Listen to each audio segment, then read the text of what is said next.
Disclaimer. Welcome to Two Cops, One Donut podcast. The views and opinions expressed by guests on the podcast are their own and do not necessarily reflect the views of Two Cops, One Donut, its host, or affiliates. The podcast is intended for entertainment and informational purposes only. We do not endorse any guests' opinions or actions discussed during the show. Any content provided by guests is of their own volition, and listeners are encouraged to form their own opinions. Furthermore, some content is graphic and has harsh language. Viewer discretion advised and is intended for mature audiences. Two Cops, One Donut and its host do not accept any liability for statements or actions taken by guests. Thank you for listening.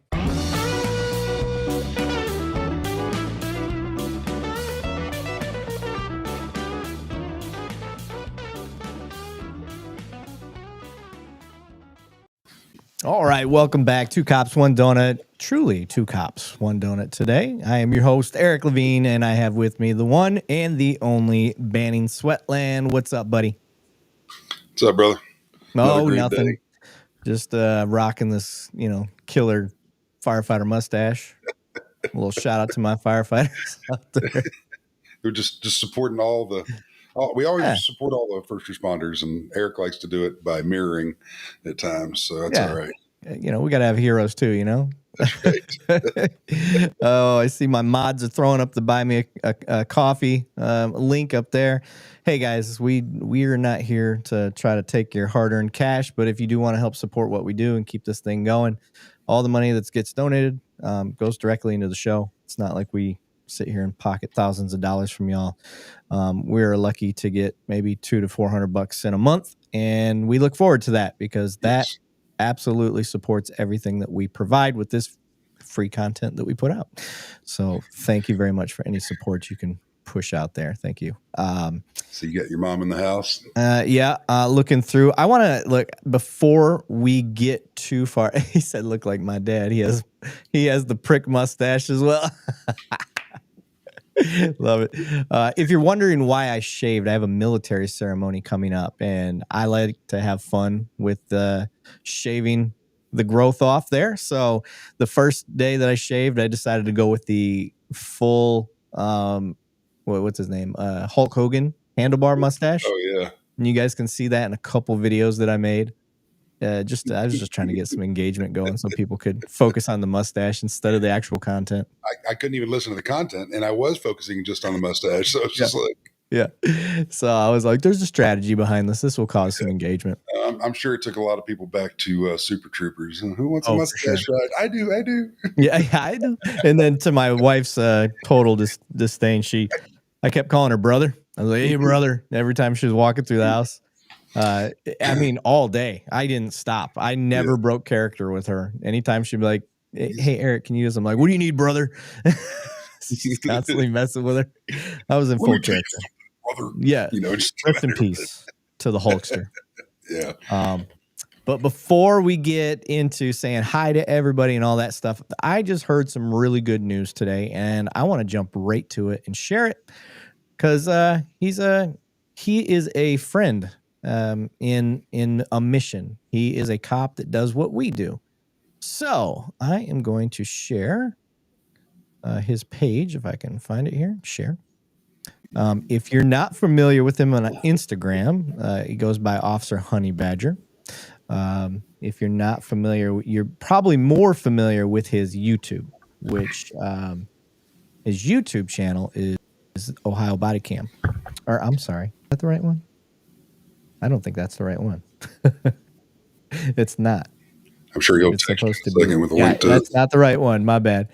It's Columbus. Let me find it. Yeah, it's this one. I had the wrong one up. There it is. This is his page. You guys may be familiar with this one, Columbus Police Body Cam. And then he had a little announcement. He had gotten wrongfully terminated from his police department for doing kind of like what I do. And I want to play his message. Got off the phone with Brian Steele, the president of the FOP, called to let me know that they got the verdict back from the arbitrator. They read through it and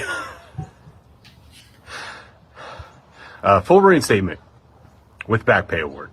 So the city has 7 days to bring me back to work, and give me all the back pay that they should have given me this whole time after wrongfully terminating me. It's a win for the good guys. I don't know what else to say. I'm in a pretty good mood right now. Thank you to everybody that has stood by my side and supported me through this. I appreciate you more than you know. I'll be putting out more information soon. Thank you. Love it. That's Absolutely awesome. Love it. I love it because it could happen to me. I could be the same. I could be in the same shoes. Now, I have overwhelmingly had support from my leadership, but that could change in a day. You never know. Everybody that I've talked to in my chain, no issues with the stuff that I'm doing. They understand what I'm doing. And Mr. Billfold said, I follow him. I'm glad that he was vindicated. So see, and he is, man. He's a pure-hearted guy. You can tell he obviously loves the career. If he didn't, I don't think he'd be too upset. I think he'd be more mad about maybe his reputation. But when you love the career and you do tend to take it to heart like that. So very happy for him. So hopefully we can get him on the show. He obviously he was celebrating tonight with his family because I had asked him to be on actually the day before this happened. I was like, hey, we got a live come up. You want to be on? Kind of talk about the shit that you've been going through. And he's like, I technically can't until I get my verdict because his lawyer, that was what his lawyer was telling him. So I was like, well, fucking listen to your lawyer. And then lo and behold, less than 24 hours, he had sent me a message in the middle of the day saying this exact same thing here. And I was like, holy shit. Okay, bro, let's get on the show. And he's like, I can't. I got to celebrate with my family tonight. I was like, okay, I understand. I was like, well, we usually go pretty late. It's like, so when you get done with dinner, if you want to jump on, that'd be pretty cool. Mr. Billfold said, Eric, he was one of the cops I was talking about when I said that cops don't take care of the good cops. I gotcha. Yeah. Yep. So, yeah, he made it. Now I'm going through and seeing who's all in. I see Johnny's in the house. He says, good evening, everybody. We got Marines blood in the house. Two cops, one donut. I think you are accidentally adding a space, and thus it's making it no longer a link. What are we talking about? I don't know what he's talking about. Oh, he's talking about the buy me a coffee. Somebody was stating there was a space in there. So when you clicked on it, and Alan already got on there and commented back. I think everything's fixed now. Oh, okay. Gotcha. Alan's hello, everyone. Yeah, I fixed it. Sorry, you froze, Alan. We couldn't tell what you said there. Alan's having internet issues, so he's in timeout until he gets his internet fixed. He just keeps freezing. But appreciate it, guys. Thanks for helping that part out. Alan said, fuck it. Mr. Billfold said, yeah, I follow him. My mom's in the house. Freeman Key's in the house. What's going on, guys? But yeah, so took last week off. Banning, did you guys get an episode out for that? No, we didn't because Alan was where you were at. That's right. Okay. I couldn't launch it. Free the nipple, Alan. Gross. No, don't free the nipple. Brandar's in the house. He said, hope y'all had a good good night. What's up, Brandar? User guest said, you need to react to the entitled military doctor thinks she's above the law by body cam stories today. Well, if you can find that one in the background and put it in the private chat, I will try to watch that. But while we are doing that, I'll update y'all. Went out to IACP. Got to see a lot of cool technologies that are coming out. One that may be a possible sponsor coming down the road that I've bragged about before is Avive. I learned that I've been saying their name wrong. I've been calling it Aviv. Yep. So Banning, I wasn't there just bullshitting with people. I was actually trying to get some work done as well. So I'm gonna pull them up. They are called Avive AED, and I am going to share the screen. The reason I like these guys so much, I have 4 AED saves in my career. That's a lot. That is more than most people. I don't know how that happened. Just fate. Just happened to be right place, right time several times. In one save, I wasn't in the right place. I was at the sector, and this was 5 or 6 blocks away in a restaurant area, like a very high business area. So there's AEDs all over the place. I was like, screw it. I'll grab the one off the wall and I'll go over there. If I happen to get there in time, okay, cool. But I shouldn't be the first one there. Right. I had just shit happened. I ended up being the first one there. They used the AD and it ended up saving this lady. So, awesome. Yeah, I'm a big fan of AEDs. Now, the thing about AEDs is they're big, they're bulky, they're not usually carried in a police vehicle, especially big cities like where I'm at.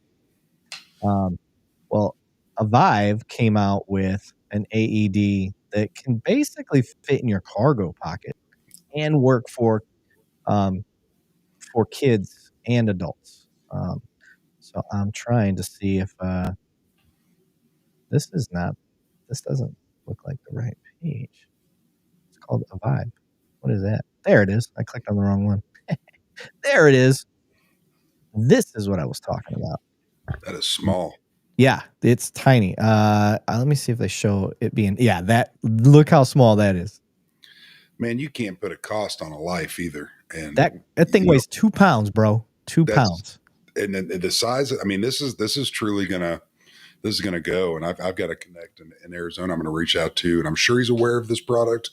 But I'm not, and you and I both know him. I mean, he's Pinell County, but he puts on some programs. I'm going to make sure he's definitely aware of this. I actually showed this to him while I was out there. Did you? Yeah. Oh, so that's awesome. Tim said, "What you gonna do when the donut mania runs wild on you? Head over to Discord and see Erik the Hulkster." That's the best I could do. Sorry.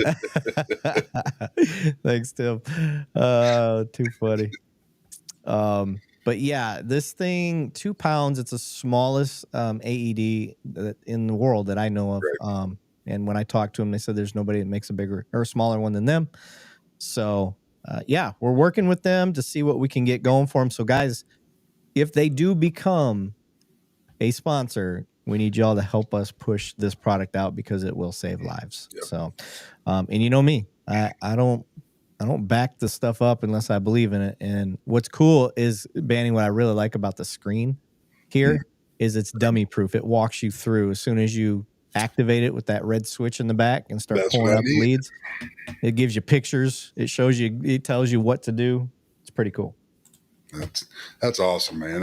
I love seeing this technology go. I'll be honest with you, when this thing first came out, they were, the size of the new, or the to charge, jump your car off. They were these huge deals, and pretty much only a well-equipped ambulance service would have them. And I'm probably not the guy to speak on medic stuff, but I watched the evolution, coming from the Marine Corps and watching how big they were. But, of course, they started as roller carts, crash carts or whatever, and then they've started condensing them. And I know Badge 502 could probably explain this a lot better than we can. But seeing how these things are evolving and seeing how many lives they're actually saving, and now I'm seeing this, that guy that's holding it doesn't have just gargantuan hands. That is freaking amazing, man. Yeah. No, you're right. Yeah, I'd love to see this, and my mind goes on, how do we get car manufacturers to start sticking these in one of their cars? Kind of like when OnStar started coming out. Yeah. And obviously they can put this in the price of their car. But when you're talking about this, and then what does that do for your insurance? Does it help it? Can we get insurance companies on board?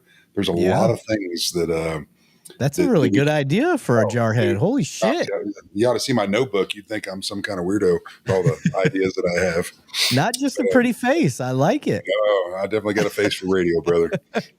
I like Marine Blood said, I am cool. I'm AED certified. That would be so useful. And then Jerry said, damn, that is tiny. The cost looks reasonable. They should be in every patrol car. And I agree. 100%. I think that's kind of the mission with those things being so compact. Officers would not hesitate to carry that in their vehicle.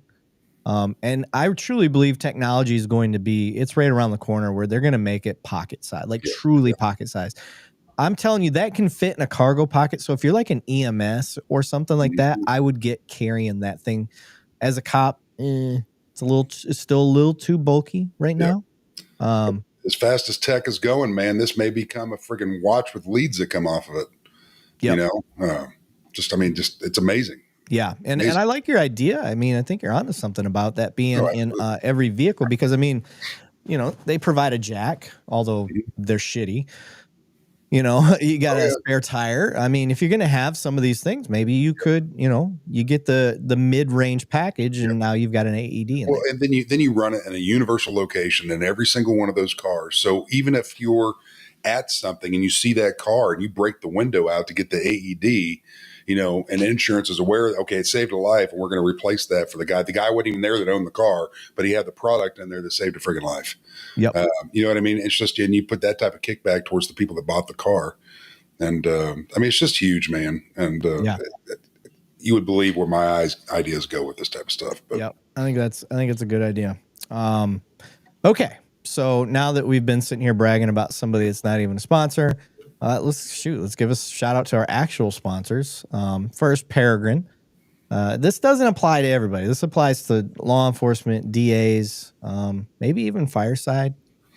If you are looking to integrate all of your internal software stuff, aren't they? And I'll have to correct it and find out from Peregrine itself. But aren't they available to some states for private security that are licensed in a certain way, kind of like the other company, the other investigative? Okay, yeah, that's sure. Right. Yes. If you're a private-owned business and you've got internal security thing going across the nation or across the state, things like that. But basically, let me give it to you in a dumb cop way that I like it to think about it is, it will take all of your internal stuff, your report writing system, your cameras where you're saving all your footage, your gang files, your evidence files, all these things, your CAD information. So when the dispatch calls come out, it takes all of that. So you don't have to go to each single one. It brings it all into one central location. It uses AI to show, you know, you can set the settings how you want it to go, but it can put a hierarchy of things that are probably most pertinent to things that are least pertinent. It's just a really cool thing. And the thing that I've kind of coined is it basically turns your shittiest detective into Sherlock Holmes. That's I coined that phrase. That's mine, trademark, 2 cops, 1 donut. And I think you would be a fool to not look into it for your department and for your DA, because there's nothing worse than a DA that doesn't realize that there's evidence that needs to be presented and they didn't know it was there because somebody mislabeled or did any of that. It takes a lot of the user error out of the cop's hands and fixes it. So that's why I like it. They can't fuck up. It takes that human error part out of the way. So yes.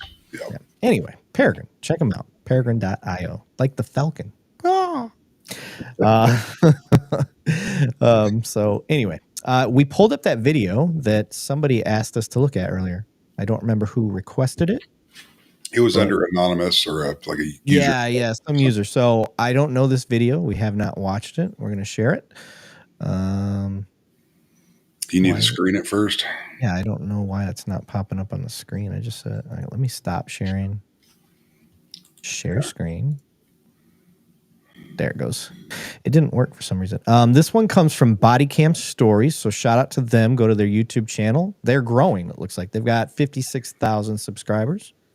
I don't really use their channel, so maybe it's a channel we'll start using. But let's biggie size this one. We'll start playing and then we'll biggie size. Go ahead.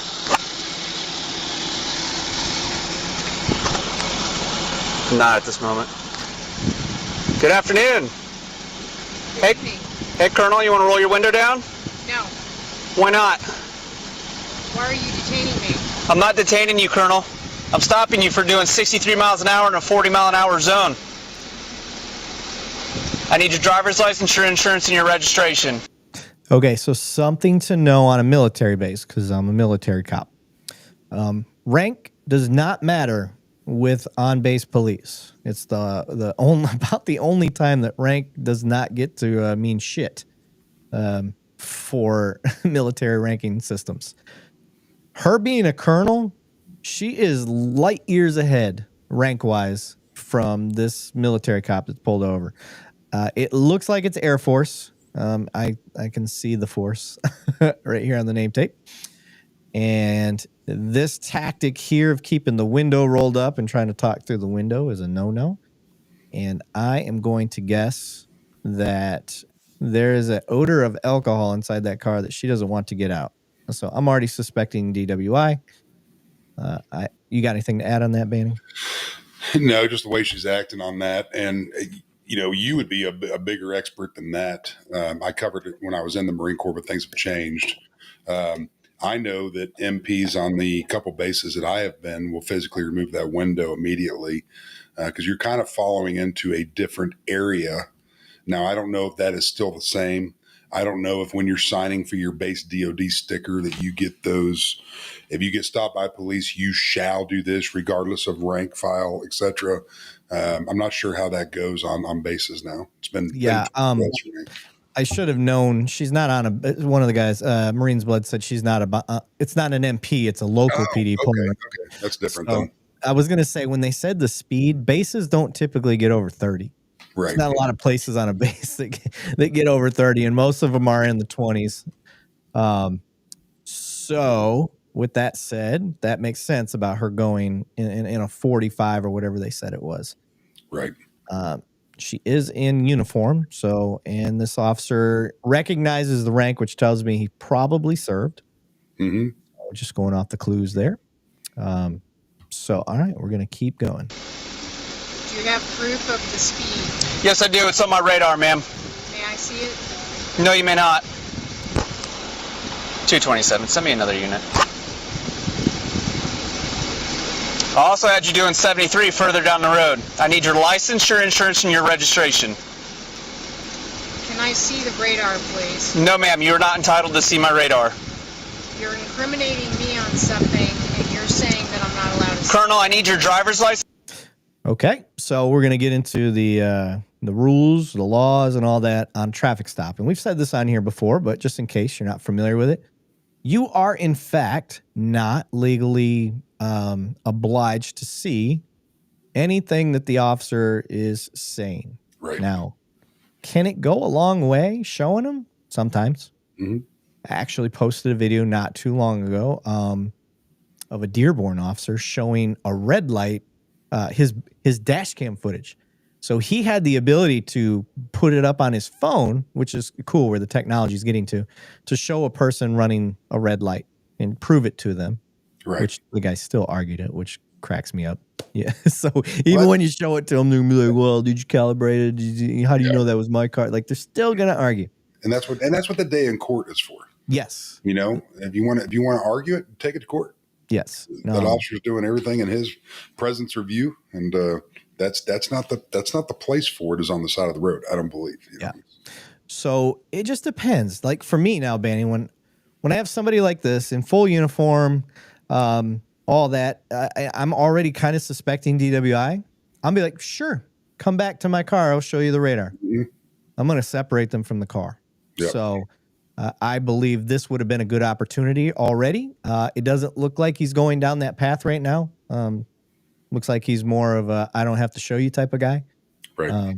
But like I said, I'm kind of suspecting DWI right now, so I would try to get them out of the car. I don't want them behind the wheel. They make unpredictable moves. Kingslayer said the cop said she's not detained at that point. She should have just driven. Yeah, you're not wrong. You are detained. You are absolutely. When those lights come on, yep, you're seized. In defense to prosecution, if an officer tells you you're not detained, yes, when that goes to court after they've chased you down, pit maneuvered you, taken you into jail, and done everything, you may have that if they can hear it on the body camera when he says you're not detained, depending on the state. But I mean, just so everybody's aware, when those red and blue lights come on behind you, it's technically an arrest until it's issued, released. Period. Yep. An arrest just means your movement. Your movement is not free to go until that peace officer states that you are. Yep. Mr. Billfold said, in Georgia, the law is different for laser than it is with radar. We have no right to see radar, but we can ask them to show us the calibration of the laser and the actual results. But do they have to show it? That's what I'm wondering. Because you can ask, but it doesn't mean they have to show it. Interesting. I've never heard that before. So maybe the laws are changing. I can just tell you in the states that I've been in, Michigan, Texas, and Montana, That has not been a thing. And I've never heard it to the contrary until what Mr. Billfold said right there. So he said, I think it violates the equal protection cause, but on the scale of unconstitutional state laws, it is low on the totem pole. Gotcha. Okay, let's keep going. See where Insure insurance and your registration. I would like to see your supervisor. 227. Can you send me a supervisor? I need your license, insurance, and registration. When your supervisor comes, sir.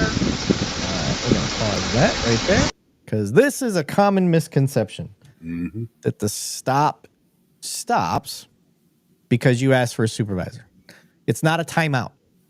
It isn't everything pauses from here because you asked for a supervisor. That's not how that works. I got one question for you. So before I retired, we got the new Axons with the communications and the being able to log in.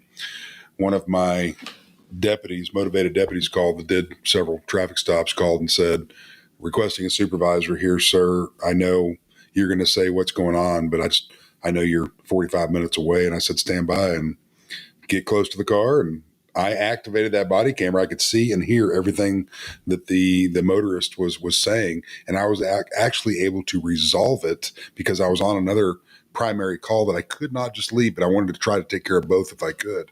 And I was actually able to resolve it through that body cam communication. And that was really neat. Nice. I like that. Innovative. All right, let's keep going.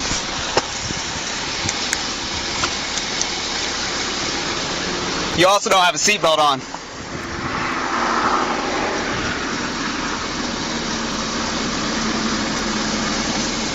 He is not used to being talked at. Not as a colonel. What is your badge number, sir? 1721. It's my permanent ID number. And your name? Deputy McKenzie. It's right here, ma'am. Thank you. I'm reaching in my car. Go ahead.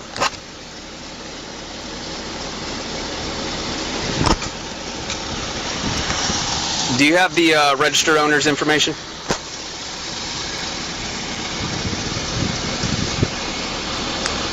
$10-4, thank you.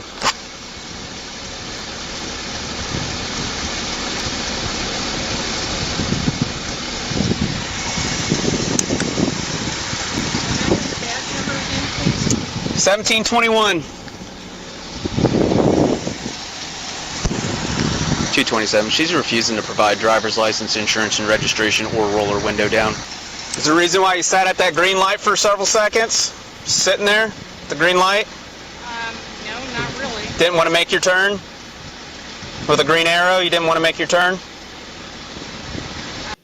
That's another indicator of drinking and driving. That looks like Air Force. That's Air Force, right? Yeah. That's why I said I can see the force because I saw the nameplate. Yeah, she's Air Force.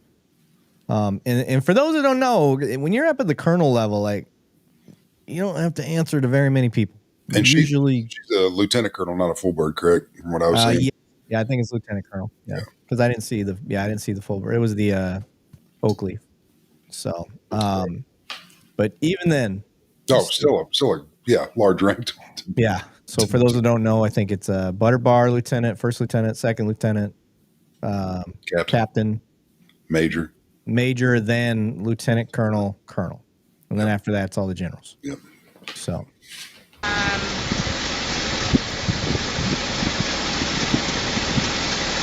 No? Is there something wrong about Sitting at a green light with a turn signal giving you the authority to pass through the intersection. Yeah, most people, when they get a green light, they drive. Yeah? Yeah. I'm just curious.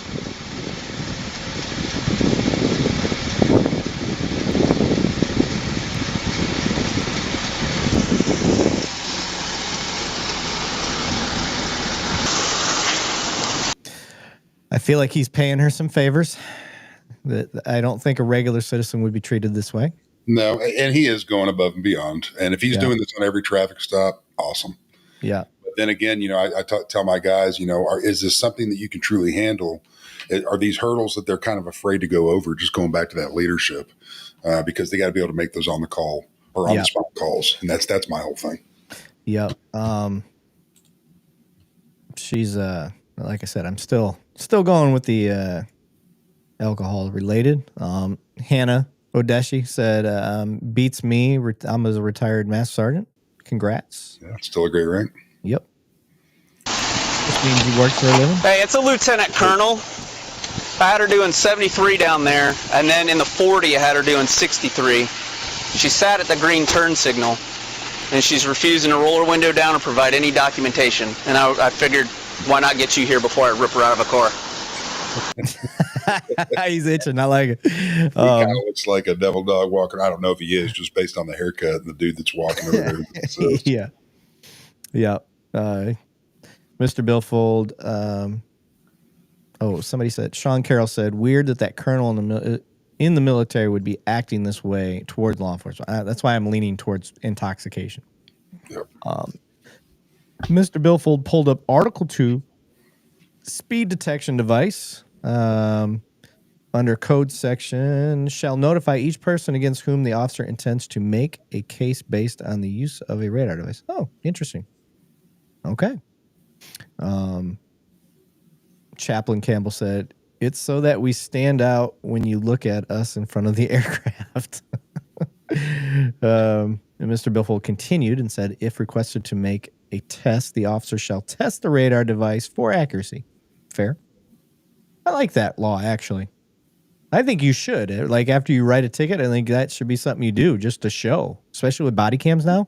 Yep. Like, I'm writing this ticket and boom, show the tuning fork and show that it tuned to, or however they test. Fuck, I've been out of the game for some. Yep. I don't do tickets.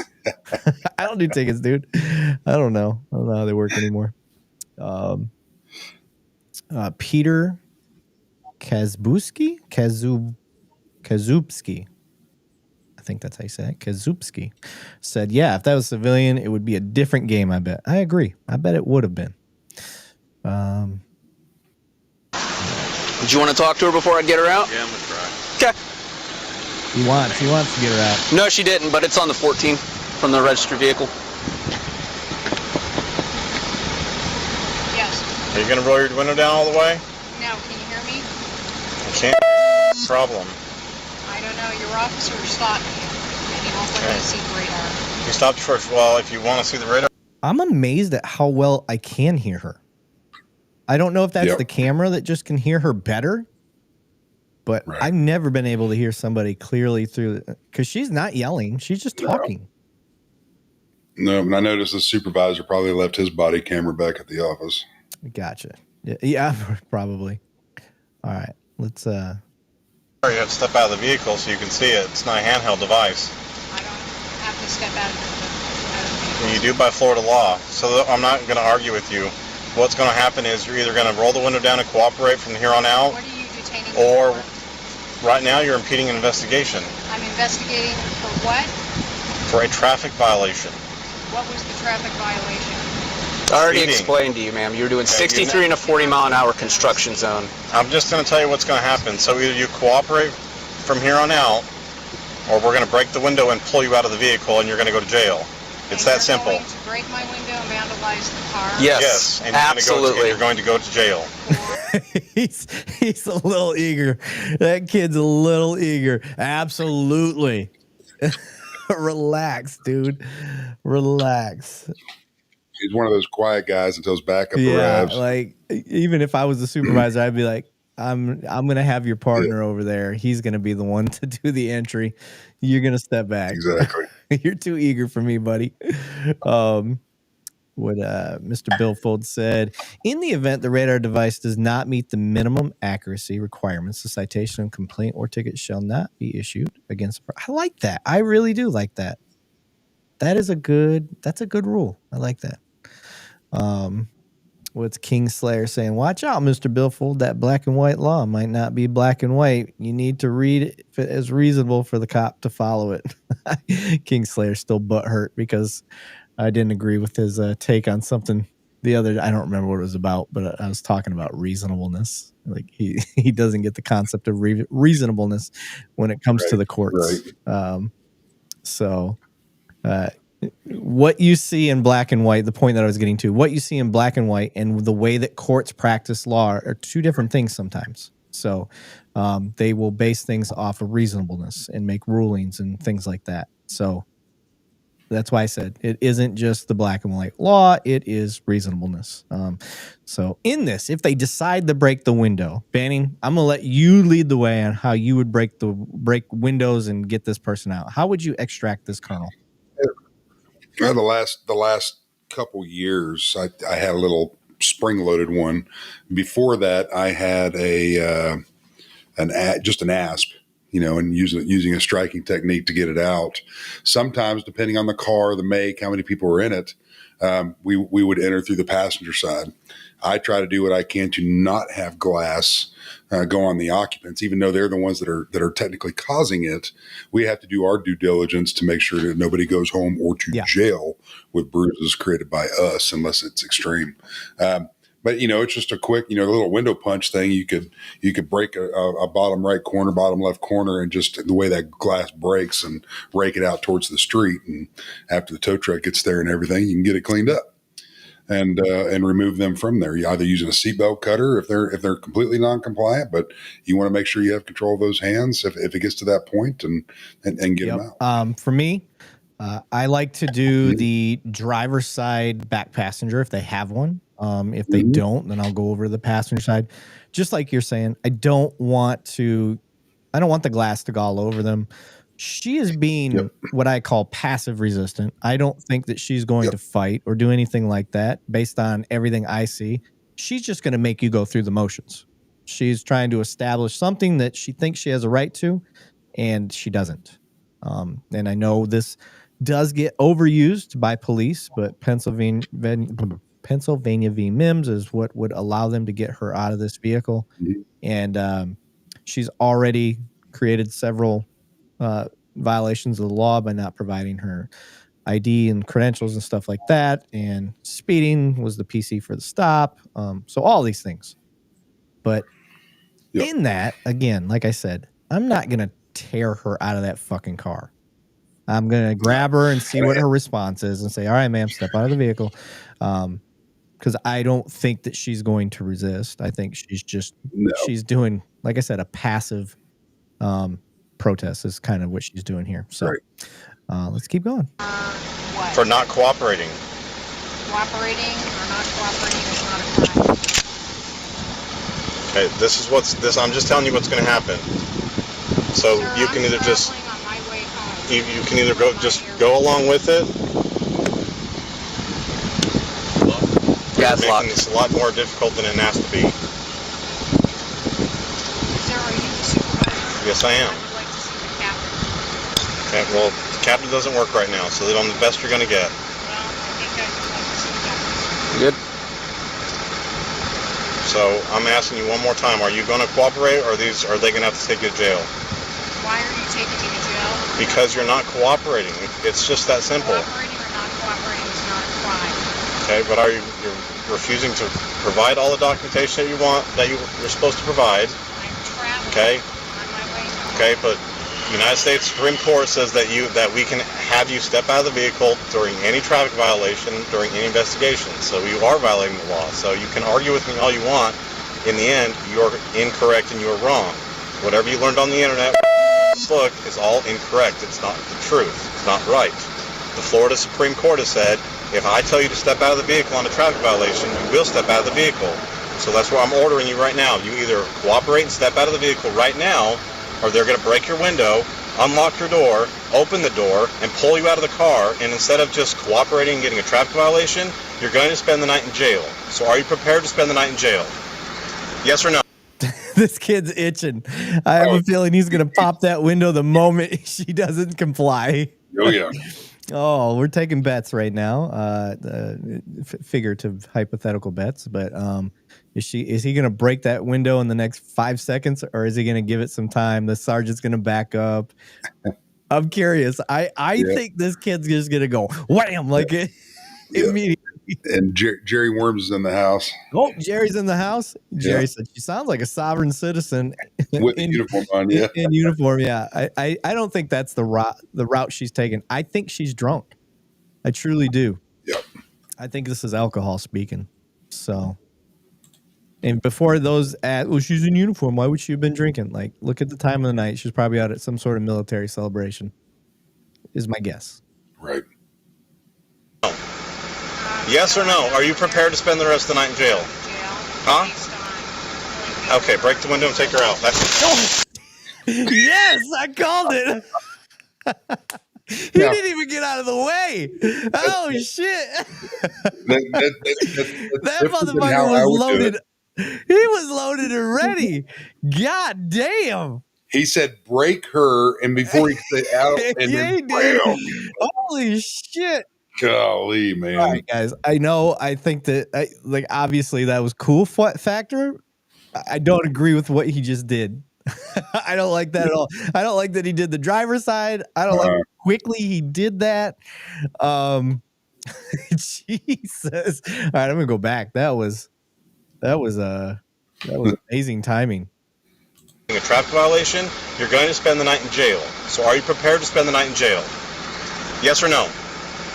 Yes or no? Are you prepared to spend the rest of the night in jail? Huh? Okay, break the window and take her out.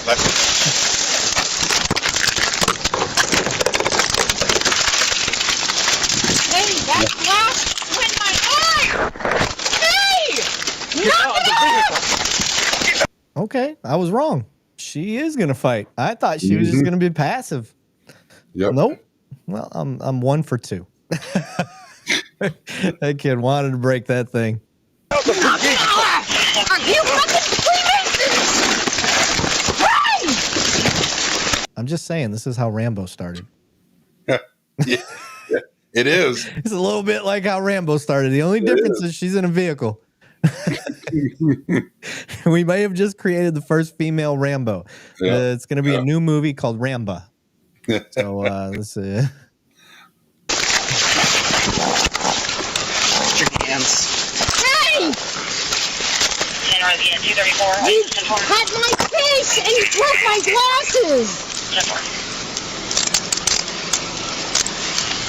To be fair, they gave you plenty of options to not do it. Can we have EMS come check our eyes out? Yep. That's why we don't break the driver's side window, guys. Yep. Try to avoid that stuff. But it does make it trickier to, especially if they're going to resist. If you come in through the passenger side, then the idea is you start, okay, this is a strategy for all the cops out there listening and for our viewers to understand where my mind goes. If you're going to try to go in through the passenger side, you are the distraction. So you break that window. Your job is to open that door, act like you're starting to come through to push them out or pull them out, but you're really trying to get them out the driver's side. Then somebody comes over and opens the door because you've unlocked it. So, right. But that does take practice. Jerry Worms. Next stop will be a court martial. Yeah. She probably. It may get adopted by DOD. You never know. Yeah, they may. I absolutely think this will get her kicked out. With us not being in any active wars right now. Yep. I mean, on record, any active wars. I think she's gonna get shit canned. So, yep, absolutely. Let's keep going. You need to send an ambulance! I just requested it. Glass is in my eye! Yep. Just sit you up. On the glass, just move her over to it. Watch my glasses, sir!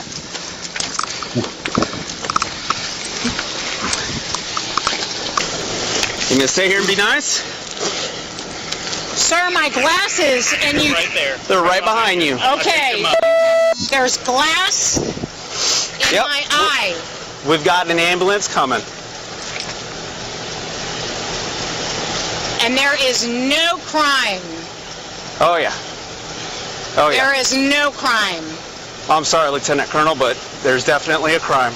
There's none, sir. You're detaining me unlawfully. That's base. This is so not necessary. She made this happen. You will be getting sued. What is David saying? He's DOW now banning, no longer DOD. It's Department of War, not Department of Defense. That's what he's. I didn't even realize that. When it's ingrained in your mind your whole life. Yeah, I mean, it is what it is, and shit, it still says it on my ID. It's DOD. Yeah. And I'm pretty sure once they ID this girl, it's going to be Lieutenant Colonel Karen. And if there is injury and scarring to my eye, oh shit, you're going to be sued, sir, and you're going to lose your job. It's okay. Yeah, they did something. Ask for rotation. Yep. You did? No, you How can't. many of you are Brotherhood members? What the hell is that? You're Freemason? Mr. Billfold said Penn v. Mims was supposed to hinge off officer safety and reasonableness, but the Fifth and the Eighth Circuits have made rulings that go against the Supreme Court's court decision itself. And yes, I would argue. Steve Wall said, "Give her a Purple Heart." That's fucked up. I would argue that when you're refusing to give your I didn't mean to click that. When you're refusing to give your ID, suspected of DWI, like I said, this is clear indicators of DWI in my opinion.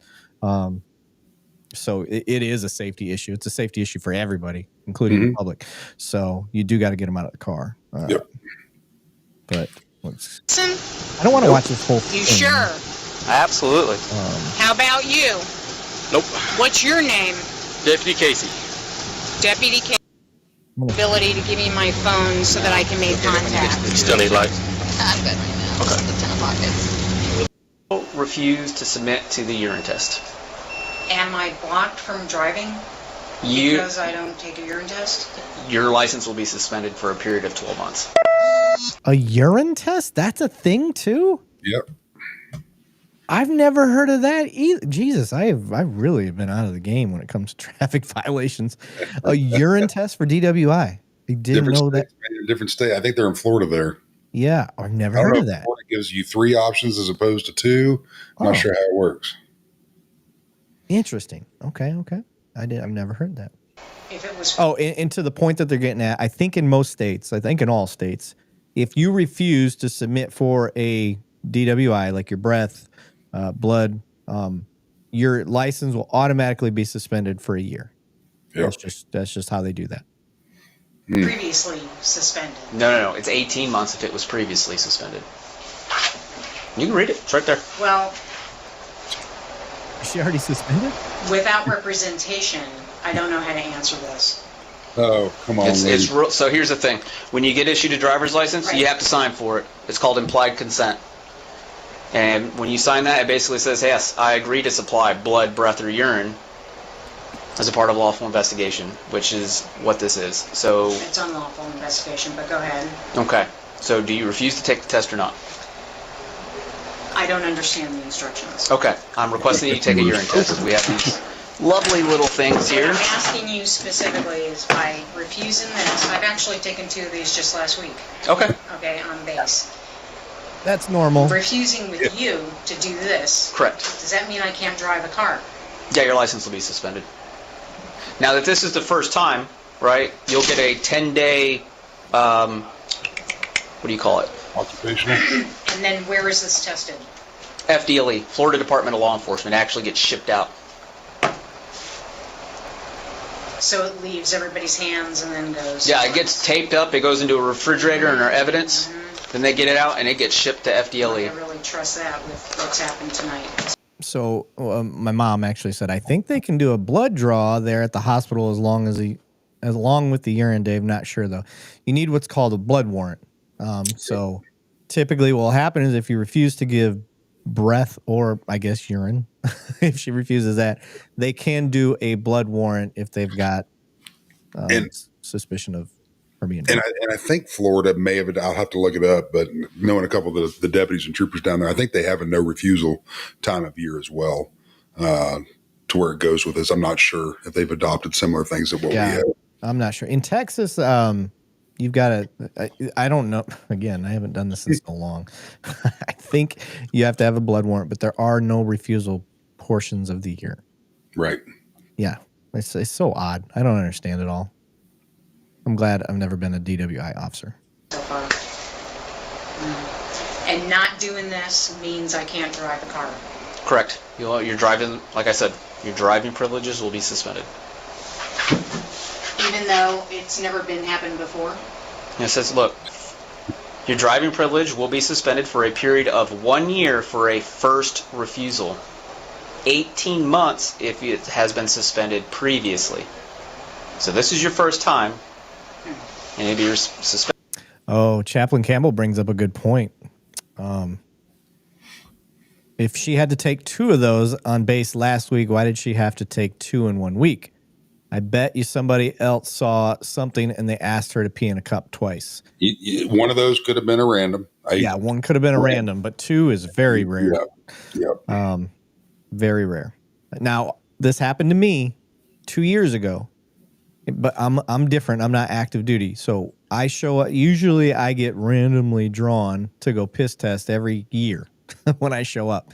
So I got my piss test and I immediately had one the very next day. Right. That doesn't happen. What ended up happening was an error in the system. It scheduled me twice. So I showed up to take the second one and the guy's like, "You're back?" And I was like, yep. And they don't even have your results from the first one yet. So. Well, you got Jerry Worms' comment there. A blood draw can be mandatory in Florida. That's the same as Texas. If we have SBI or serious bodily injury, we can do a mandatory blood draw here. Yeah. But I know the agencies that I worked for usually fall. I mean, we're going to do that with a warrant because even though it's mandatory, you're going to get that warrant in there. You're going to have your probable cause to be able to do that just to make sure it's tight. Yeah. And Andy Fletcher said, well, she never seemed drunk to me, but she's definitely off. And I don't disagree with that based on what we can see in the video. But just it was what she was doing, flying through a construction zone, leaving her window up, sitting at a green light. These are all indicators of drunk driving. Yep. These all. And it could be pills too. Could be pills. Yeah, you're right. There's other things, not necessarily drunk off of alcohol. But yeah, David Edmondson said, I'm leaning towards narcotics now, not alcohol. So yeah, you guys are seeing it. You guys are catching up. I like it. Headed for 1 year. All right. Are you willing to take these tests? Teacup. Okay. I will have to do this with you because, right. Come on. Okay. That's the end of it. Soy Team 6 hug Commander. What? The top comment on there. Soy Team 6 group hug Commander. That's funny. Joseph, well done, sir. So I'm going to read this. I don't know how well you guys can see it on there. High-speed traffic stop. I don't really consider that high speed, but no. Confrontation. Man, they really churched up the language in this. Deputies suspected bizarre statements, dilated pupils. Oh, somebody else called out her pupils. I couldn't really tell in the video. Vehicle enforcement. She is now charged with DUI, resisting arrest, and related public order offenses. Oh, it didn't really give what she got. That's okay though. So, no, I mean, I'm okay with everything that happened there. I didn't see an issue. Do you have any issues with any of that? Can't hear you there, Banning. Other than the window break. The window break was. Man, yeah, I mean, I wasn't a fan of that either. I understand the officer's upset. That's you got to contain those. I mean, She's not fleeing. She's not going anywhere. Go over there and punch that friggin' passenger window. Get in there. You got enough guys to be able to light her up in there where you can watch her hands. Yeah, you can go lethal if you need to, but just friggin' take your time, get her out, get her rear into jail, get her tested. She wants to act that way, and then go on to the next call. Yep, agreed. Okay, we're going to go over to, actually, we're going to go to our Instagram stuff first. Do what we normally do, where we talk about. Y'all to pay attention on the articulation of the mustache that Erik does. And I want you to stare at it because I didn't even hear the content. So it's going to be like I watched this for the first time. I don't know if he had a person come over to the house with some surgical tools to get that mustache from the fire department completely put on there correctly. A little bit of humor. y'all take a look and let me know what you think. All right, here we go. We went to our Instagram page. These are the ones that got the most comments and engagement, so we'll talk about them. Oh, shit. Is that for real? What? Guess who joined us? Oh, shit. Look at this guy. All right. All right, man. We're going to stop sharing. Can you hear me? Yeah, we can hear you. All right. What are you doing, you old son of a bitch? Man, look at that creepy stash we're looking at. We were just talking about that shit. Hey, y'all be nice to me. I had to fly home so I can get on for a minute. I like that pink shirt. Oh, you like that? Yeah, you're looking good. My wife just yelled at me for wearing it on here, but well, it's because it's her shirt. You saying it's young? I'm saying you got it in size snuggles over there. It's cutting off your circulation. You better be careful. I'm just a massive man. I see that. Yeah, I bet that tag says medium on there. You tear them off immediately. That's how you hide the evidence. Yeah, I know, right? How you been, buddy?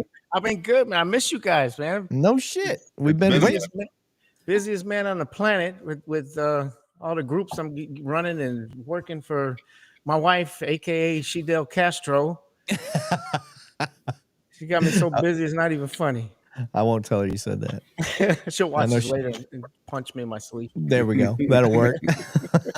So Tim said Erik PI. Keep them coming. Keep them coming, audience. Don't get used to the stash, guys. I only did it because I have a military thing coming up. Yeah, I didn't tell you, Matt. I got a military ceremony that I got to go to like the first week in November. So okay. I had to shave regardless. So I was like, I'm gonna have fun with it. So I saw the Fu Man. Yeah. So I did so I didn't tell you this, but the whole 2 days that I had it, with the handlebars, I kept treating my wife like I was Hulk Hogan. So she'd come in the room and like, "What are you doing, brother?" And she's like, "Stop, it's creepy."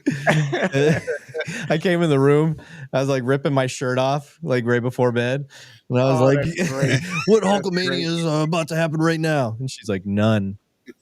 I saw that looked like Dodgeball, the movie Dodgeball. Yeah, with Ben Stiller. Yeah, that was him. Yep. You're not wrong.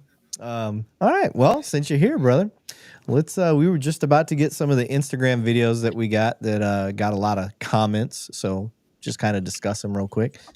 Yes, please be sure to go to Matt Thornton's YouTube channel, Detective Matt Thornton. Follow that. Matt is a part of the DTV crew, and I cannot wait for you guys to see what Matt has been working on. We've got editors and stuff working to put his he has a show. It's just being put together. So we are putting everything together. We're trying to figure out how to market it properly, but all of these things are coming. It's exciting. Did your kiddo get Ready or Not put on your computer yet? Ready or Not? The game. Yeah. No, Chris walked me through it, so I got to get that. You son of a bitch.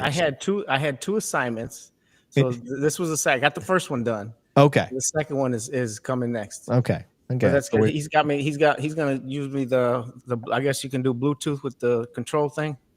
Yep. Yeah, that's how much I know. It's up, down, left, right. Yeah. AB. Yeah. Like start. He said it's not that one. Yeah. Yep. I remember all of those. I remember my friend, my rich friend. He had a Game Genie. Remember those? I was like, I think.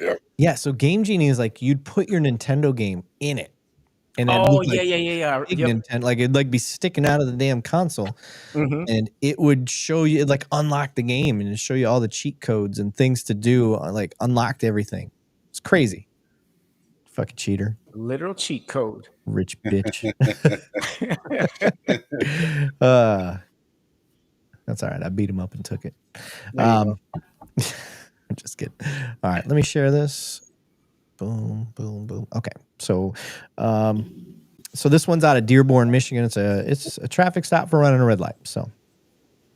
Red light. Have a good one, sir. Y'all some hoes. He said, "Y'all some hoes." How you doing, sir? Officer Ramadan with Dearborn Police. You know the reason for your stop today? No, I did pull you over for a reason. You blew the red light on Michigan Brady. No red light. Yes, you did, sir. It's on camera. I'll show it to you. All right. Before that, can I get your license, registration, proof of insurance, please? Here's your stuff back. You'll be getting the citation for a red light. And you want to see the video or no? Go ahead. All right. Go ahead. Go ahead. I don't do this usually, but. Go ahead. So let's clearly establish here. I'm going to pause the pause. Okay. I added this to the video. So you can see it is yellow on both sides. You can see the crosswalk right there. You can just barely see the red hue of it. But right now the light is yellow. And he's going to be coming, if you can see my mouse, he's going to be coming from this side. So the far side of the road. And he's going to be going that way. He is not there yet. So the light is yellow. It's already turned red. Okay, I'm going to pause it. He has not made the intersection yet. He has not made the crosswalk yet. You can see the crosswalk saying do not walk. Over here, you can see both lights are red all the way across. So it's red as hell. So we're paused. And you passed. He's still not in the intersection, by the way. This is not him. That's a different vehicle. I want you guys to notice this. So it's red. That's double red. He's still not there. This car's got a full car length past the line now. So he's still not out there. It's you, and that's Now he's there. Now he's finally crossed the threshold. That's typically where that white line goes. Centurion Tactical, someone please get that man a razor. Talking about me.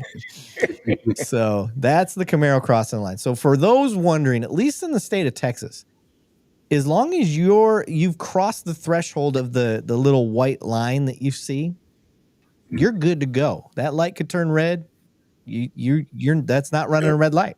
As soon as you cross that threshold with the peak of your car, the tip of your car, it's not running a red light. Your boy was not there yet. He ran the shit out of this red light. It wasn't even close. the red light. What? Listen. How? No. That's the red light for you. Check this out. Look. No, check this out. This is the red light for you, and then you pass. No, it's not. How's that? All right, My if you car is listen. going to the left. Listen. Come back with that video. Listen. No. That's it. If Hey, you want to, He said, "Come back with that video. Come back." He's mad. He's big mad. If he can explain himself out of that one, I'd like to see it. Right. Jeez. So the point that I tried to make with this video that I really liked was the fact that this officer took the time he didn't have to do and show him the video. I think that that's brilliant. I think it should be something that cops take more time to do if they have the capability and the technology. And here's my reasoning behind this, Matt and Banning. That may save the courts time and effort and tax money. If that guy's like, fuck, that's because that's what we're going to show in court. So if it helps us get you out from going to court, like we just save the taxpayers a lot of money, I think it would improve community relations because we're showing you like, hey, bro, like you did it. It's right here. Like I'm not making this up. It's right there. That's very transparent. Yeah. What do you guys think? I'm right there with you. I think for those who think that this is like I'm not a huge traffic guy. Yeah, me either. But red lights, that is a big deal. My cousin, that's Melanie across my neck right here. My cousin was killed because of that. So it can run it. That's not something that's too petty. I have no problem with issuing a citation with that one. Yeah. And then the other thing too is like when you're the cop sitting at the light and it happens and there's other cars sitting around and you don't do something and they got it on their dash cam, but you didn't even pull them over or try to make that like that's bad too. Yeah. You don't want to be that guy either. So this continues. Now I want you guys to listen because this is what Kingslayer had brought up on YouTube. He got mad because he said, once you issue the citation, this traffic stop's over with. And I don't agree with that. This guy was still trying to discuss the stop. So I'm going to play the rest of it. argue you can make a court date. We'll argue in court, not over here. Come back with the video. That's it, sir. I showed you it. No, the red Have a good one. light You have 3 to 14 days to contact the court. I came across your face. No, you didn't. No, you didn't. All right, if you want to argue, we can argue in court, sir. Not over here. Have a good one, sir. He wants to see it. Stay in your car. Get back in your car.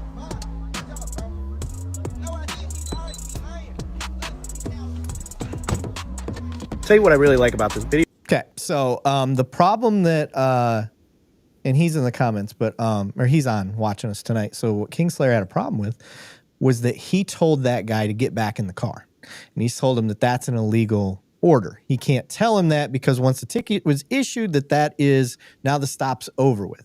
And I said that's not true because what he did was reasonable based on this incident. Not every stop is black and white. And he was trying to bring up a Supreme Court case. And I said, I understand what that Supreme Court case is saying, but this stop was not over simply because he issued a ticket. This guy was still arguing and animated to the point where he hopped out of the car real fast. An officer can tell you to get back in your car that is illegally parked because you're on a traffic stop and his red and blues were still on. So just because you hand a ticket over, that doesn't mean that the stop is officially over. It's a case-by-case basis. And in this case, the stop wasn't over. They were still jawing at each other as the officer's trying to get in his car so he can end the stop. But then the guy jumped out of the car and he said, hey, no, get back in your car. Completely illegal. You can't get out of your car to begin with because it's running and you were parked in the middle of a driveway. So, it may be a private drive, but it doesn't matter. This is still during the course of the traffic stop. So that's an interesting argument. Like, what exactly the Supreme Court say would warrant the end? They just say case by case. Well, he had I can't remember which case it was, Rodriguez something or other. But the other problem with that is there's clearly court established rules that say things are based on reasonableness. So is that reasonable for that cop to tell him that during that time? Yes, it's reasonable. Just like I can put my hands on people and never arrest them. I can move them out of the way. I can, disperse a crowd. I can do all these things because it's reasonable given the situation. Yep. So reasonable is a big word. Yes. And he was like, was that Trump's Supreme Court law? Rodriguez, I can't speak. Rodriguez versus United States. I think it's v. United States 2015. Which, fuck it, let's pull it up. I don't want to feel like I gave him an unfair read here. So, Rodriguez v. Let's check United States 2015. All right. We'll go with Justia. All right, we're going to share the screen. Somebody told me how to make that look bigger for y'all before. I just don't remember how. Maybe this. Can you read that at all? A little bit. Let me see if I can. There you go. Okay. Let's see here. Canine officer stopped driving on a highway shoulder. Where's the finding?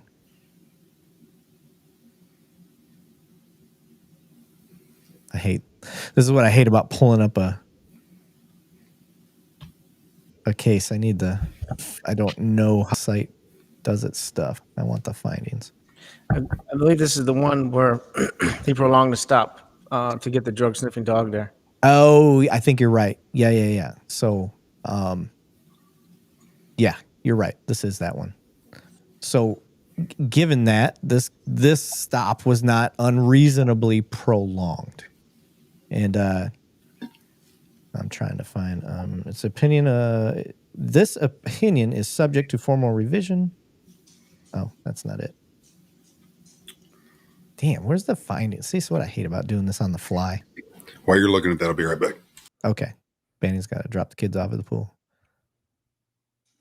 Okay. Facts of the case. Canine officer pulled over a vehicle driven by Denny Rodriguez after his vehicle veered onto the shoulder road of the highway.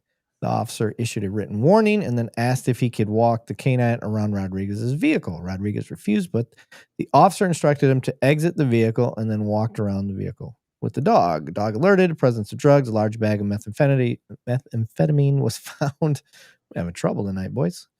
Rodriguez moved to suppress the evidence found in the search, claiming the dog search violated his Fourth Amendment right to be free from unreasonable seizures. The district court denied the motion on appeal to the United States Courts of Appeal. The Eighth Circuit affirmed, holding that the search was constitutional because the brief delay before employing the dog was not unreasonably prolonged, otherwise lawful stop. The conclusion,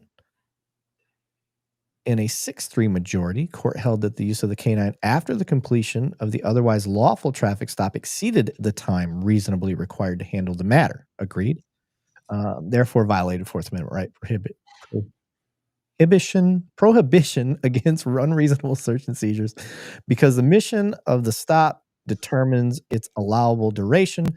The authority of the stop ends when the mission has been accomplished. The court held that the seizure unrelated to the reason for the stop is lawful only so long as it does not measurably extend the stop's duration. Although the use of canine unit may cause only a small extension of the stop, it is not fairly characterized as connected to the mission of the ordinary traffic stop and therefore is unlawful. Agreed.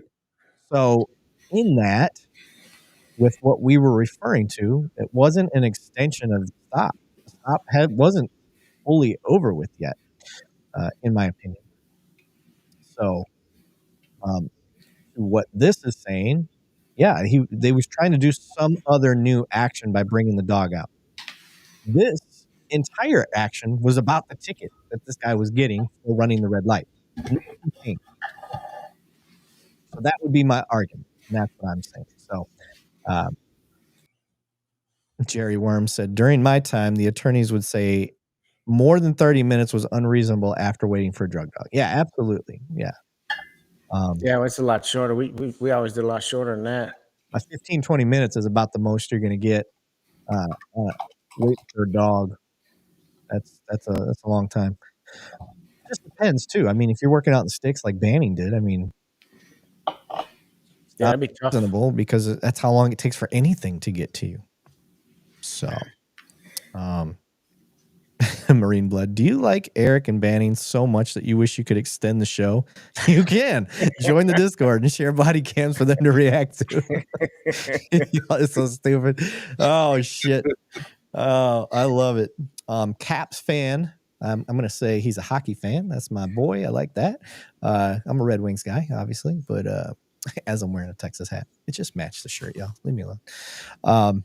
Capson said, I'd argue Rodriguez doesn't apply here due to the demeanor of the citizen who stepped out towards the officer who was trying to end the stop. I agreed. Mims was convicted. He lost his appeal and SCOTUS held the conviction. Oh, they must be having a side conversation about Mims. Yeah, people get confused about Mims a lot because it lost in, I believe, the Court of Appeals, but then the Supreme Court upheld it. Yeah. So I've gotten in those debates before. I have said, and this is just from my own morals and ethical behavior in being a cop. With Pennsylvania v. Mims, I need for myself to be able to articulate an officer safety issue. Yeah. So whether people want to debate, well, it's just carte blanche for you to be able to pull people out regardless. Okay, I'm not a lawyer. I can't say for 100% either way.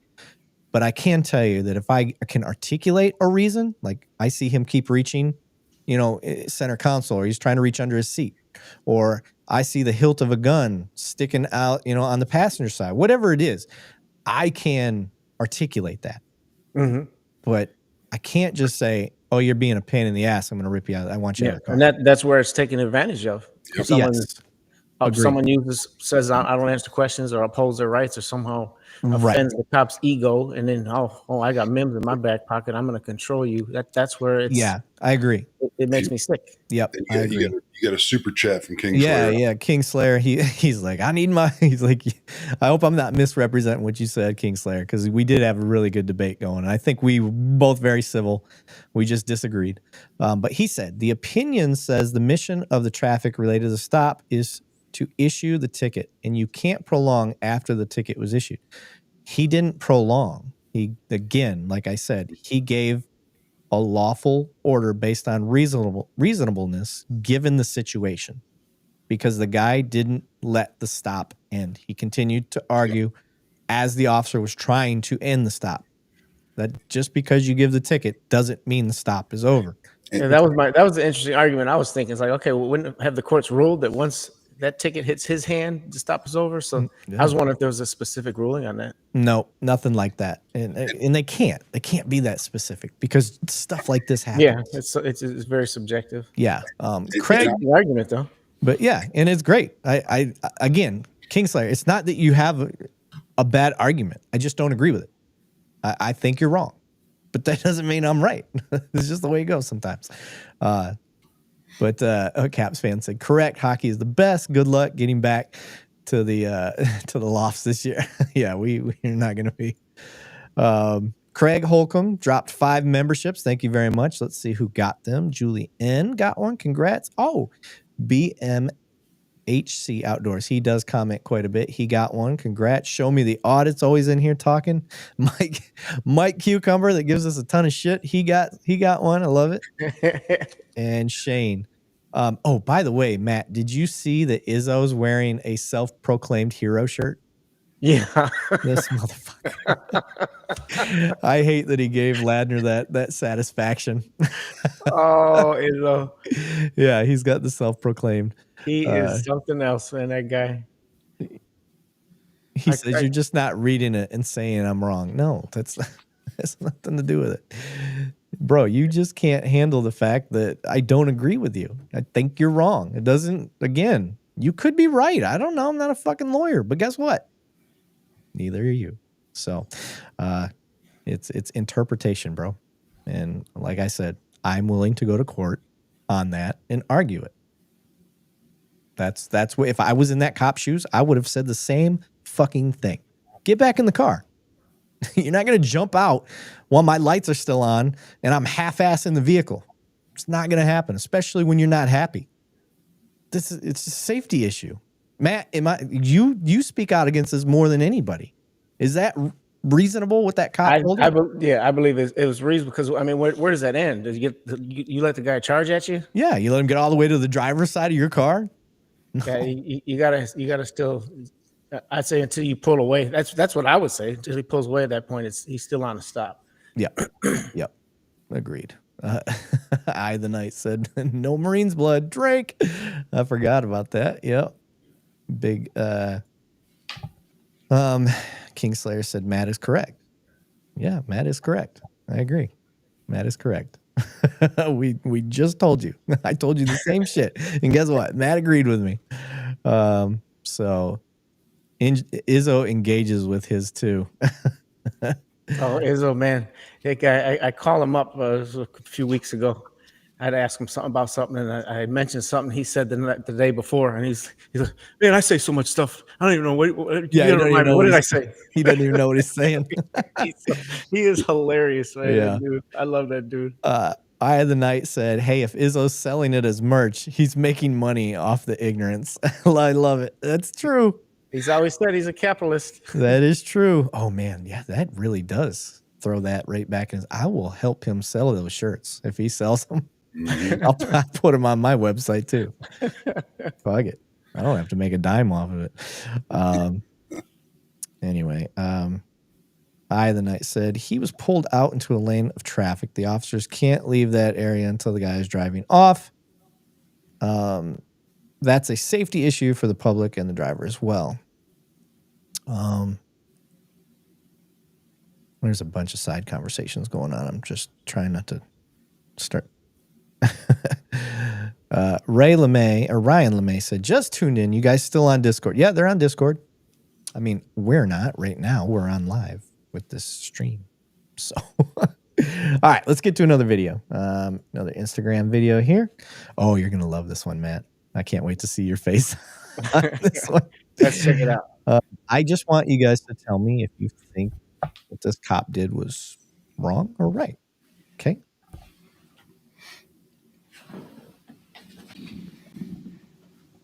All right, here we go.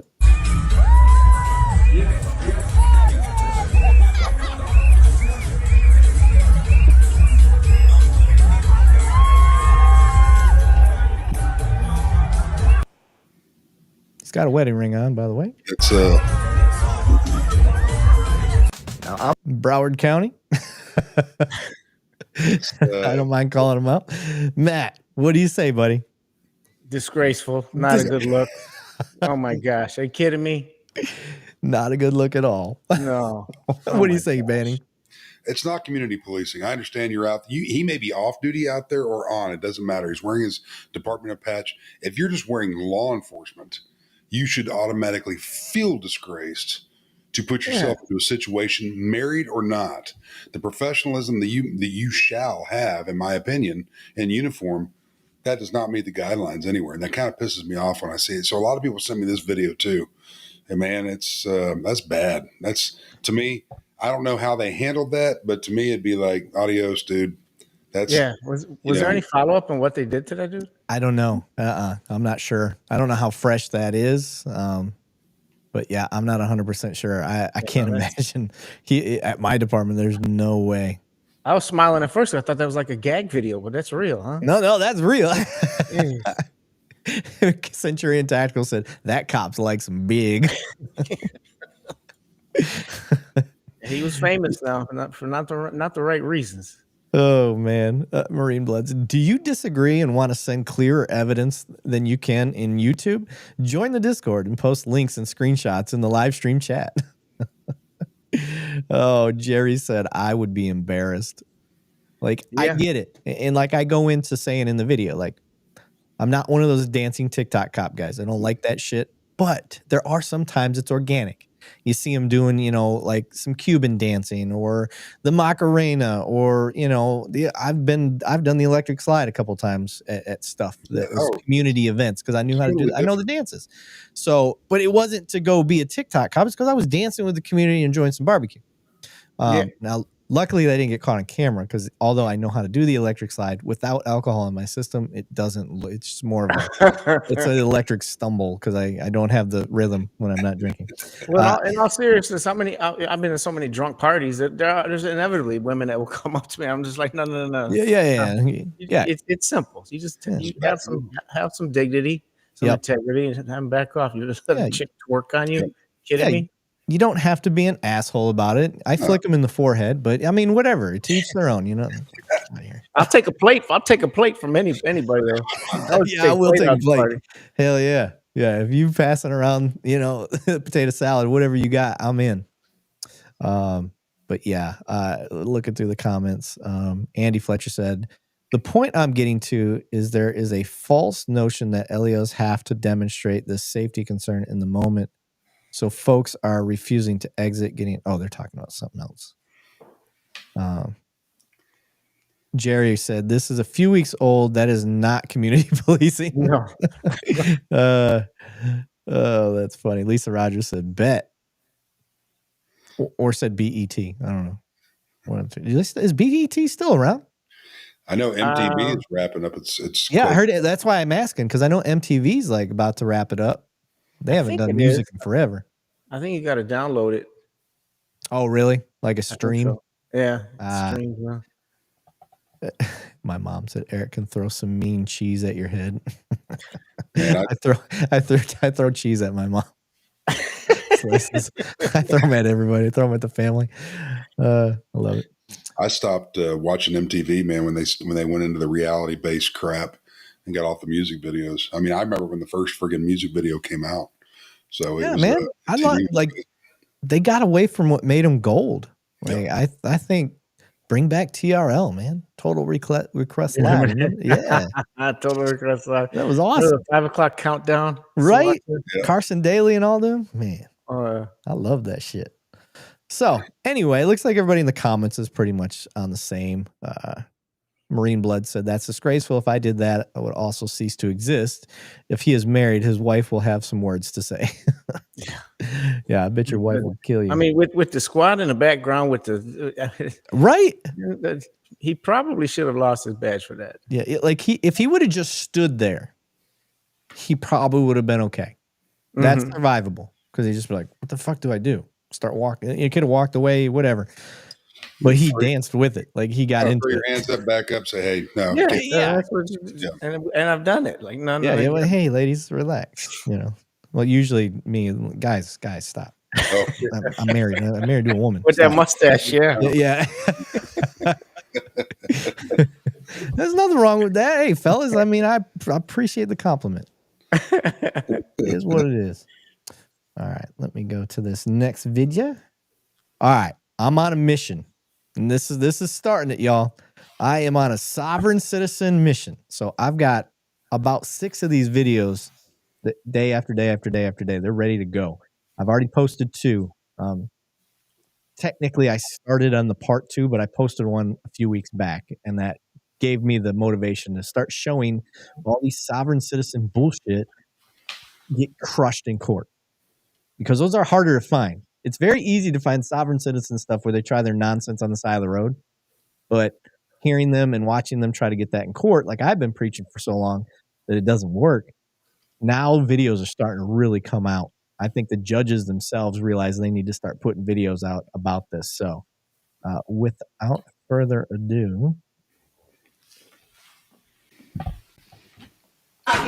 Take her down to jail now. Why am I being arrested? I have a question about the case. Sit down. This is not your courtroom. Why were you not physically, personally present in the courtroom for your trial? I need the open bonds to be put for each person acting as a public official to be put on the record. And I also require the indemnity bond, and I'm going to require the other bonds. For the record, let it be known that you exited. for the record, let it be known that you exited. I'm going to keep going. Okay, the warrant is being executed. You're being taken into custody. Take her down to the jail now. Had a lot of. Oh, by the way, there's the mustache. If you didn't get a chance to see it, y'all, there's the sovereign citizen. Look at that. It's blowing up my mailbox lately. Look, so now you guys yeah, got me on brothers. campaign. Look. So, how have it's big in Texas? I've run into sovereign citizens a lot down here. Matt, how much have you run into sovereign citizens up in Chicago? Well, not too many. I remember it's not as big up here. We had a real big case against one not too long ago. It didn't go well for him in the court. It was a pretty violent case. Yeah. Yeah, they're dangerous. You got to be careful with the sovereign citizen stuff, or the American nation they call themselves. Yeah. And I got nothing personal against somebody. I got friends that are sovereign citizens. I'm just like, brother, I love you, but like this, and I can sort of understand some of your arguments, but it just doesn't work. The courts are saying this is not going to work. Yeah, no, it's a lot of it is either outdated, old law that they're trying to read that they don't realize is no longer valid, or it's legal theory. It's like ways that people have tried to show a way to argue something, but it doesn't work. It's just legal theory that doesn't play out. And I think the most we've seen it around is like the traffic offenses and stuff. You see that the traveling thing, and they quote the 14th Amendment, which I mean I see the argument you're trying to make. Right. No courts have upheld that. Right. It would have been done before. Like it's not going to fly. So, and there's no judge is going to set precedents in a traffic violation. Yeah. Yeah, I see that. And this is how quickly you saw the judge got up and walked away during her speaking. Like that doesn't really happen very often. You know what he was doing was calling the bailiffs. And to stroke up a warrant real quick. Yeah. And to be done with it is what my opinion is on that period. Yeah. Yeah. He was going to write that for sure. Let's mud out real quick. Okay. No worries. I'm looking at Kingslayer. He dropped another $5. I appreciate that, brother. So I'm trying to pull up whatever it was he was talking about. Live stream chat.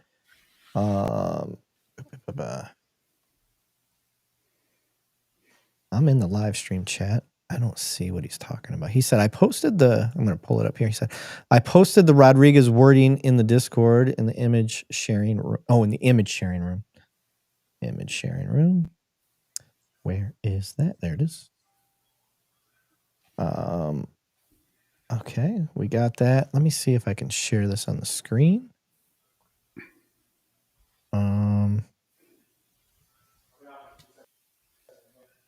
Don't yell at that dog. Here we go. Share. Oh, Jesus. Oh, we got to zoom. There we go. Okay, it says stop. We hold that the police stop exceeding the time needed to handle the matter for which the stop made violates the Constitution's shield against unreasonable seizure. A seizure justified only by a police observed traffic violation, therefore, becomes unlawful and is prolonged beyond time reasonably required to complete the mission of issuing a ticket for the violation. So the court recognized in Cabel's, or however you say, Cabellas, and we adhere to the line drawn in that decision. Agreed.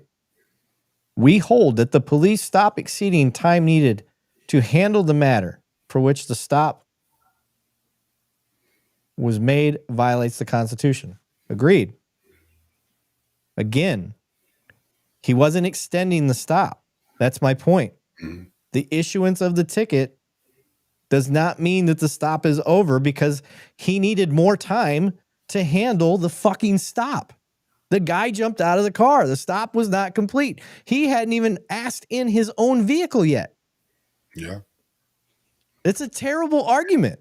If you want to sit there and look at it, I mean, now you got a guy jumping out into a friggin' roadway that's not in a friggin' pedestrian crosswalk. I was gonna say if you want to separate the two, that's exactly right, Banning. Yeah. So now you have a whole new offense, and your invisible timer starts again. Now we got another offense in our presence or view. I mean, if you want to sit there and just nut cut and cut the onion on whatever, I mean, that's exactly what it is. I mean, is he suicidal? Is he walking into traffic? I mean, if they want to play games, we can play games.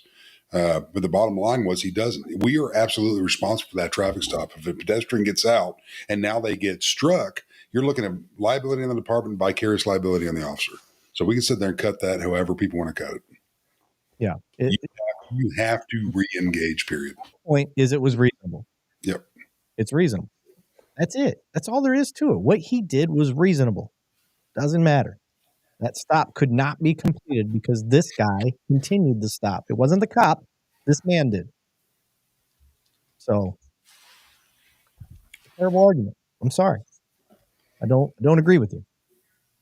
And I don't think there's a court that's going to agree with you. So, is what it is. And we want you guys to keep bringing those. It doesn't make – that's what this is for. That's why Erik created this.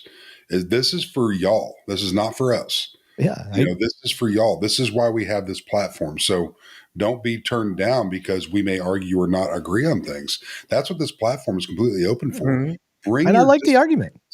Absolutely. I love it. If that argument was in the court, I would watch that with popcorn. It's a good argument. That's why. And I even told him, I goes, it doesn't mean I'm right. I said this was a great argument for court. Yep. I said we would go to court on this for sure because I don't see what the officer did to be unreasonable, and I think that what he did was right. Yep. That cop couldn't even get his ass in the seat yet. The door was still open. Yep. So if that cop was in his car, shut the door, turned the lights off, I would have said the stop was done right then. Yeah, and here in Texas, you're going to go right back to the Randy Vetter case. And that's an old, what is that? 89 or maybe 93 case as a Texas state trooper when he stopped the guy and was concluded the guy gets out with a friggin' rifle and just comes right up. He gets out of that friggin' car and it turns into a friggin' fatal shooting, and the officer is sitting there deceased. So you are in charge of the safety of everybody in that stop, bottom line. And I know people will argue that, that's what we're here to talk about, but there's a lot of case precedents on that period. I have no idea what side conversation is going on over here, but all I read was Andy Fletcher say, I can lawfully and constitutionally own a goddamn photon torpedoes if I want to. That's the best random comment. I want one. Yeah. I don't know what conversation's being had on the side, but that's a great comment to read into. Oh, man. All right. Let's go to our last Instagram video, which is day 2 of our sovereign citizens trying their shenanigans. Wait a minute, Ms. Harris. I think Mr. Garner is going to represent himself. Am I correct, Mr. Garner? I'm representing myself in what? I mean, first off, who's alleging these charges? That's what I'm curious about. State of Michigan, City of Detroit. Okay, well, if that's the case, there's a common law principle which states that for there to be a crime, there must be a victim. Corpus delicti. The state cannot be the injured party. And in the absence of a victim, there can be no crime. How do you want to proceed, Mr. Garner? Well, the court hasn't even established jurisdiction. I mean, in order for jurisdiction, the jurisdiction has to be established first, and there's no jurisdiction established. Once jurisdiction is challenged, that must be settled before charges can be brought. All right, do you want to put that in a motion, sir? As far as I'm concerned, any and all charges must be dismissed because there is no complaining witness, and the state cannot be. That's your motion. I'm going to deny the motion. Okay. I love that he's just, if that's the motion, then I'm going to squash that motion right now. That's the power of the judges, y'all.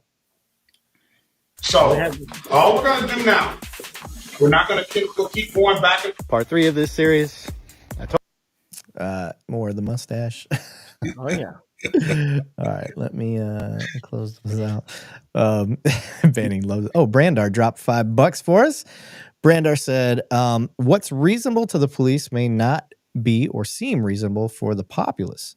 It is an argument for the courts, indeed. Correct. And a lot of rulings state it's what's reasonable to the officer, not what's reasonable to the public. So that's how a lot of rulings are, is for what's reasonable to the officer at the time. So just so you guys know. Let me keep going here. Nina mentioned assault weapons rifle. Oh, that must have been about the photon torpedo stuff. Love it. I do. You guys got me right in my nerd heart, because I'm a rare bird. I like both Star Trek and Star Wars. I think they're both awesome. You pretty much have lightsabers behind you right now. So. I do. I just saw a video recently where they put their kid down. The kids just learned to crawl, and the dad put a red lightsaber and a blue lightsaber on the floor to see which one he would crawl to. Yeah, I saw that. The kid he starts going towards the blue, and I was like, all right, he's gonna be the Jedi. And then he like turns his head, and then he goes right for the red one and grabs it. And I was like, oh no. And they start a demon music, the Darth Vader music when he grabs it. Yeah, that's right. Yep, exactly. The Imperial March starts up. Yeah, it was good stuff. You know what? If you have that available, that'd be good enough for our audience to see. That's actually I don't have it ready. I'd have to find it. But I want to get, I'm just looking through the comments real quick, but I would love, we'll take this short little in-between time to thank another sponsor, Ghost Patch. Make sure you guys go over to ghostpatch.com, I believe it is. Let me look at my captions. I think I've got some Ghost Patch stuff here. Ghostpatchcustoms.com. That's what it is. If you guys go to ghostpatch.custom, you can see like the badge that I wear in a lot of my videos, or our coins or patches and stuff like that. You can go to them, get that. Banning's showing the Flex patch right now. It looks metal. It's not metal. It's kind of a rubbery feel, but it's got Velcro on the back. So pretty cool stuff. If you guys want to help support what we got going on. If that's not your jam, I'm wearing a retro rifle shirt. Banning's wearing a retro rifle shirt. Matt's wearing his wife's shirt. So head over to retro-rifle.com and check out their stuff.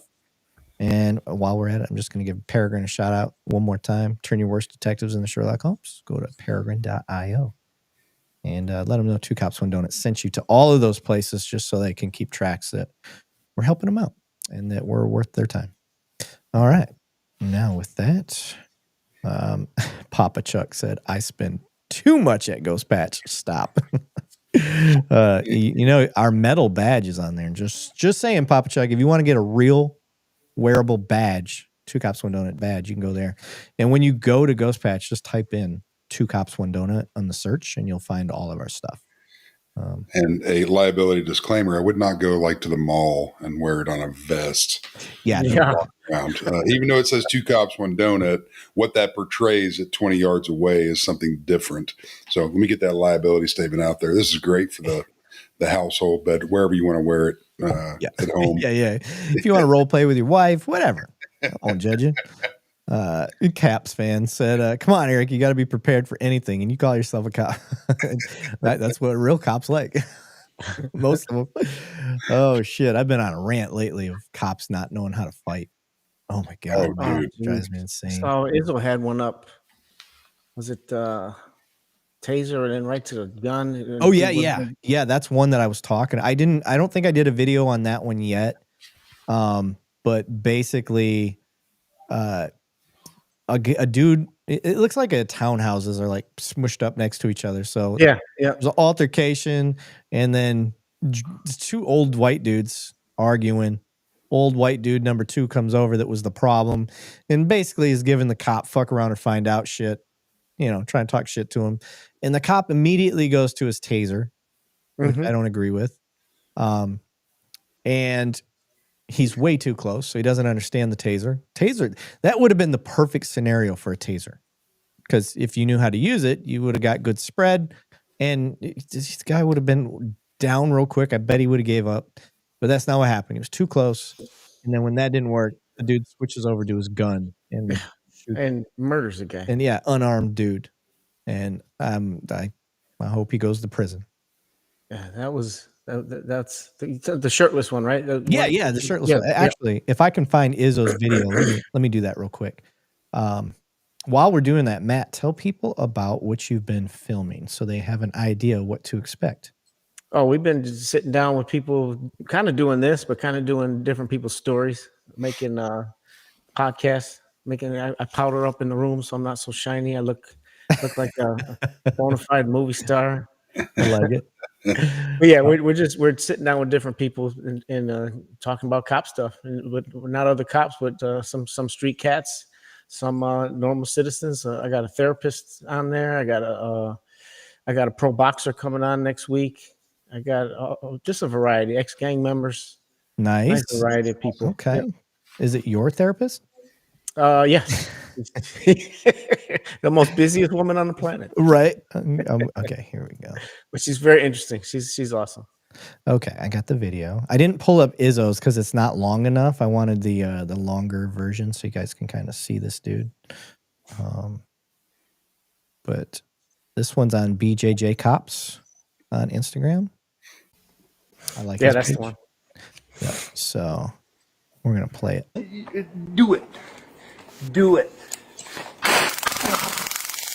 By the way, this is how actually there's 4 more minutes prior to this where the officer's trying to talk to the victim, and this guy just walks up like this and is saying this shit. Do it.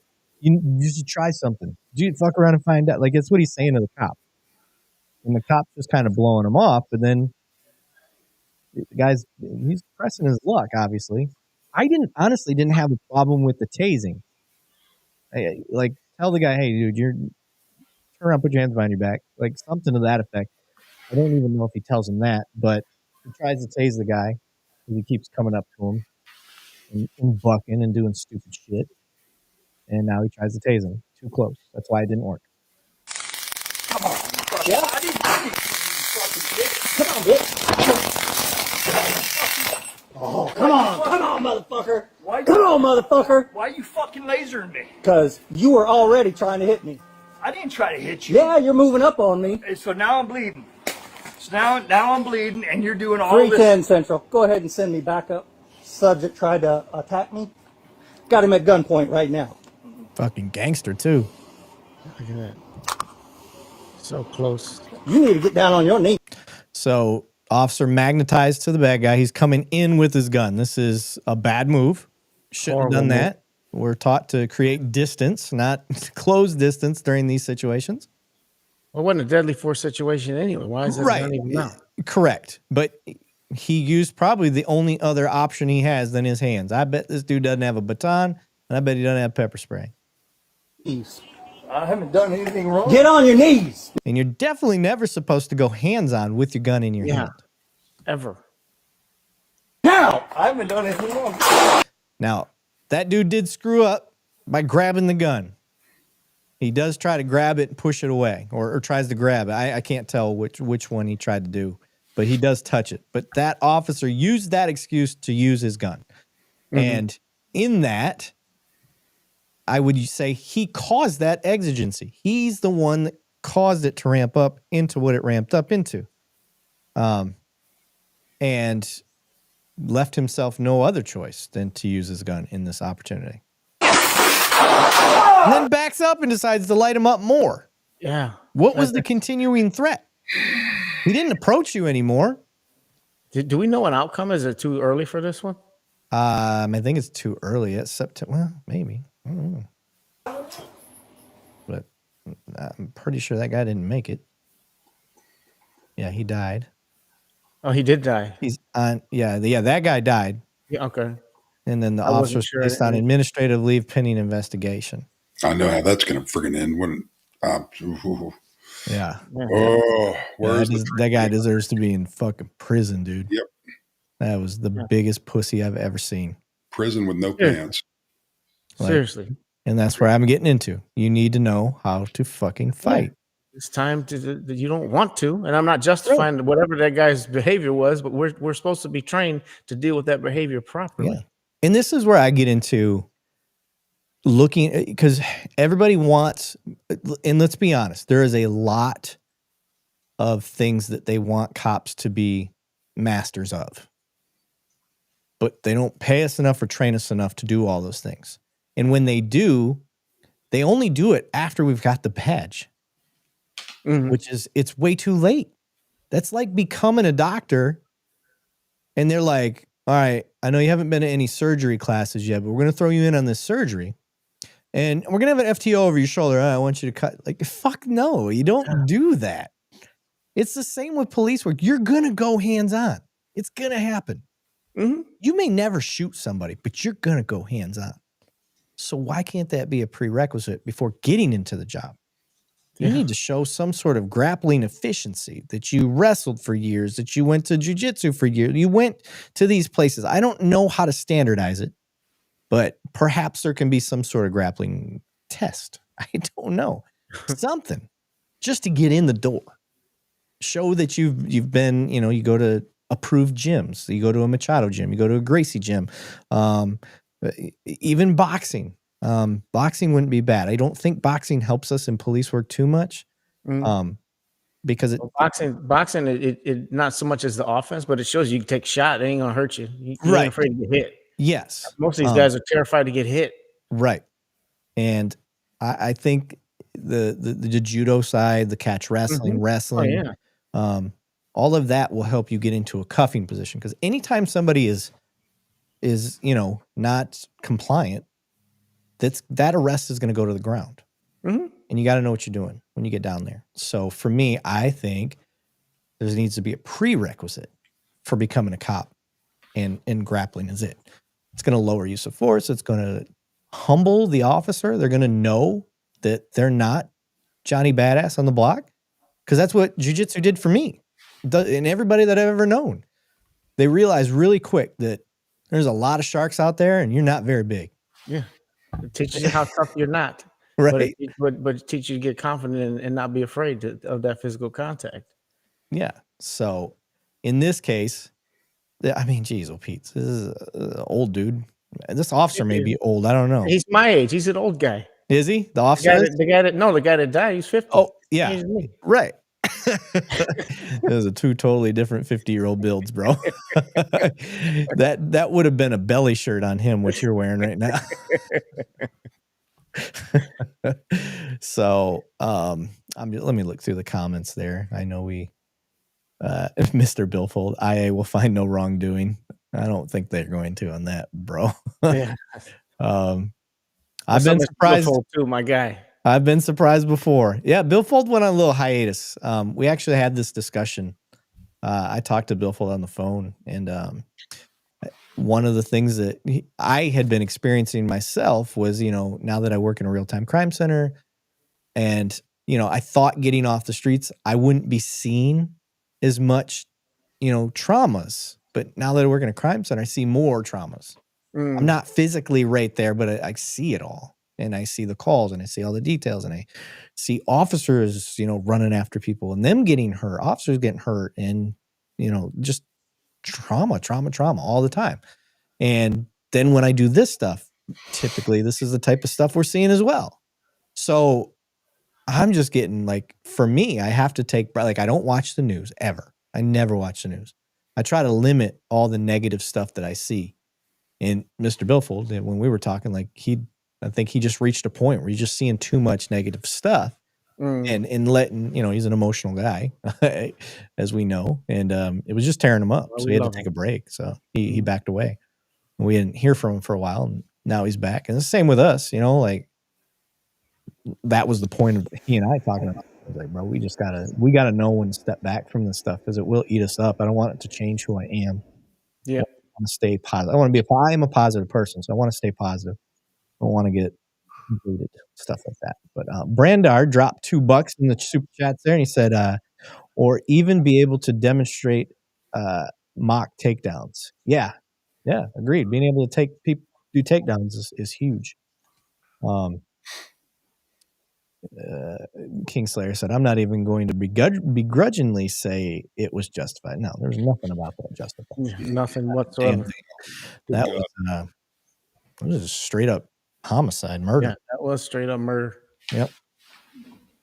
I honestly believe he got close and used that guy. Here's a test for y'all. I want you to go take a rubber band and do this to somebody. I want you to take that rubber band, if you can see me on the thing, and just get it stretched back and do this towards somebody. You see the camera? I want you to just do that towards somebody's face and get it close. See what their reaction is. Yeah, do the exact same thing. Shit, they're going to do that. It's going to be the same fucking reaction. It's instinct. What that guy did was instinct. And like I said, you created that instinct because you came into him with your gun right in his face. Mm-hmm. That's natural. So, Chaplain Campbell, thanks for hanging out tonight. Appreciate you hanging out with us. Yep. He jumped on. I wish I would have brought his book. He sent his book in to me. Make sure you guys check out Chaplain Campbell's book. I cannot remember the name of it off the top of my head. Something about grounds. I'm going to pull it up. Chaplain Campbell, Holy Grounds, maybe? Book. He'll post it in the chat because he hears me. I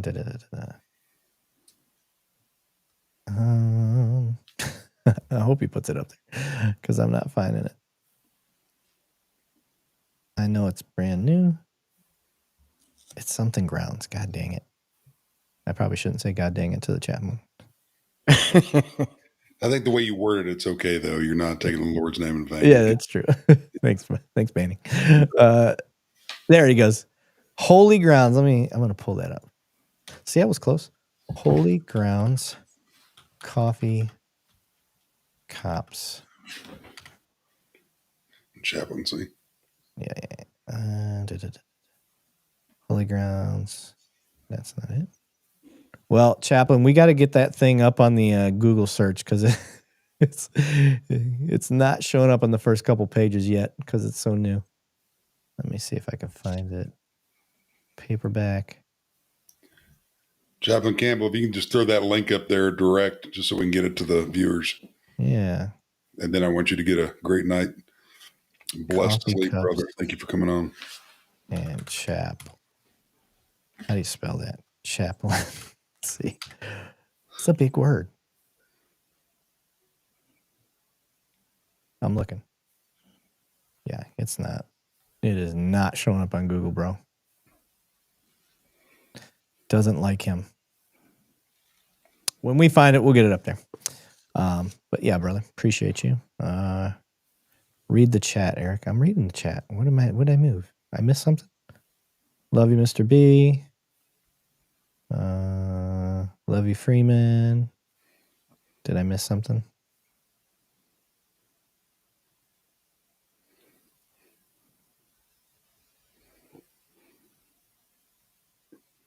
Okay, that's all I see. So got quiet there for a second. All right, let's get over to our videos. I got 5-minute warning. Okay, we'll get to the first one. We're gonna say give credit to police activity because that's where all these come from. Shout out to them. Make sure you like, subscribe, follow those guys. They're sitting at 6.79 million subscribers. I love that I have I can't remember what it's called.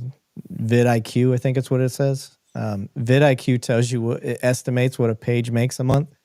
It says that police activity is making 70,000 to 209,000 a month on their YouTube channel. Nice. Fucking insane. They're rated for subscribers. in the top 5,000 for their number of subscribers. Good job, guys, because I guarantee you 2 Cops, 1 Donut's not at that level. All right, we're going to share this tab here, and you guys know the thing. We biggie size. We haven't watched it, and play.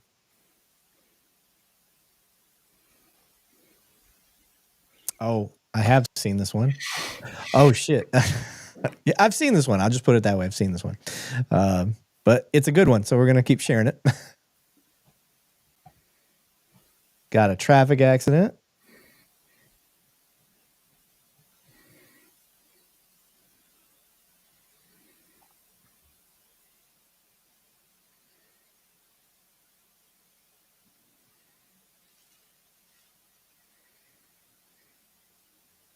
Looks like we got a rollover.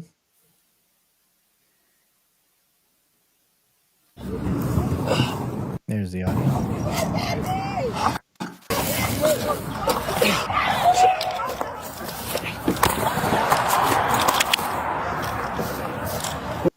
Okay, so anytime we have a rollover accident, especially when you get on this dried grass, my immediate concern is fire.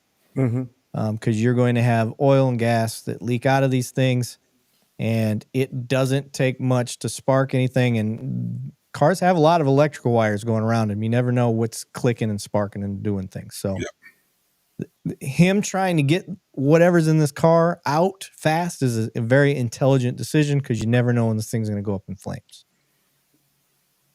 Hey, under here. We need to move the car. Get it. There's I think the baby's under. Keep moving. Keep moving. Keep moving. Oh my God. Oh wow. I don't know if you guys noticed, but that baby was ejected and under that car, not in the car. Come on, Mama. Breathing. Come on. Come on. Come on. Roll over. Get that out of her mouth. She has a pulse. Is she breathing though? Any other male leaders that can assist in the problem that wants to major accident, bring detail that is an overturned vehicle, someone that was ejected from the vehicle. There's nothing that gets your adrenaline going more than when it's a child. This, I stay pretty calm at most things. This will get my adrenaline through the roof. Yep. So this officer is. I heard the other person say that the baby's got a pulse, but the baby doesn't look conscious. So I'm curious if this officer, given the CPR, maybe he doesn't feel a pulse. I don't know. Sometimes you think you feel a pulse and you really don't. I think I feel a breath. I feel her breathing. They're like finish up that, I guess that way. There it is. Come on. There we go. Keep working. I think what he's doing is trying to clear any obstructions. Trying to get the baby to breathe. Come on, Mama.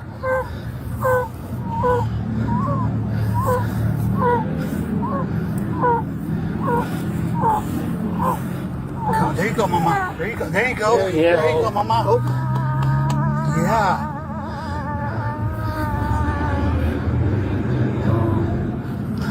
Please, can we get ETA on MedStar, please? Now they can call themselves self-proclaimed heroes. I hope she's okay. This is news. Yeah. This is what the American people around the globe need to see. Yeah. You know, this is officers every day out there. And that's all I'm going to say. Agreed. There you go.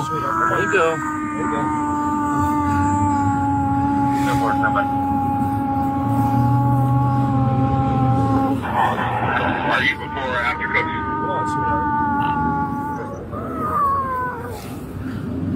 Here you go, Mama. Yes. Cry. Yes. Yes. Cry, please. We got here. She was under.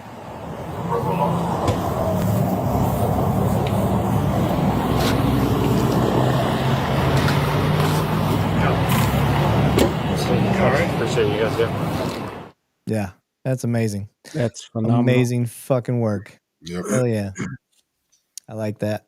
That's what police work's all about right there. Yeah. What's not talked about enough. Yep.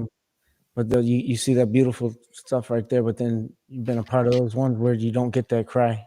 Yeah. And then you have to go to the next call. That's what we got to stay ahead. Yeah. We got to stay ahead of our mental health. I can't believe they found her. Yeah. Like, honestly, that was a crazy spot.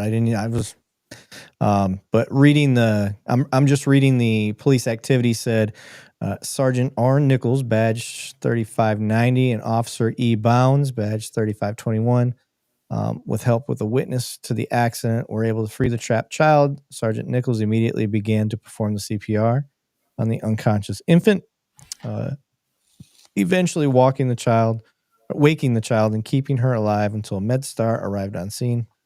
At this time, the woman and infant are in stable condition, expected to make a full recovery. So good work. Absolutely. They should be getting the highest of medals that that department can offer. So that was amazing. I like showing that stuff. Why can't we have that stuff all the time? Good training. Nobody panicked. They didn't even talk about it. They just knew what to do. They didn't talk about it really.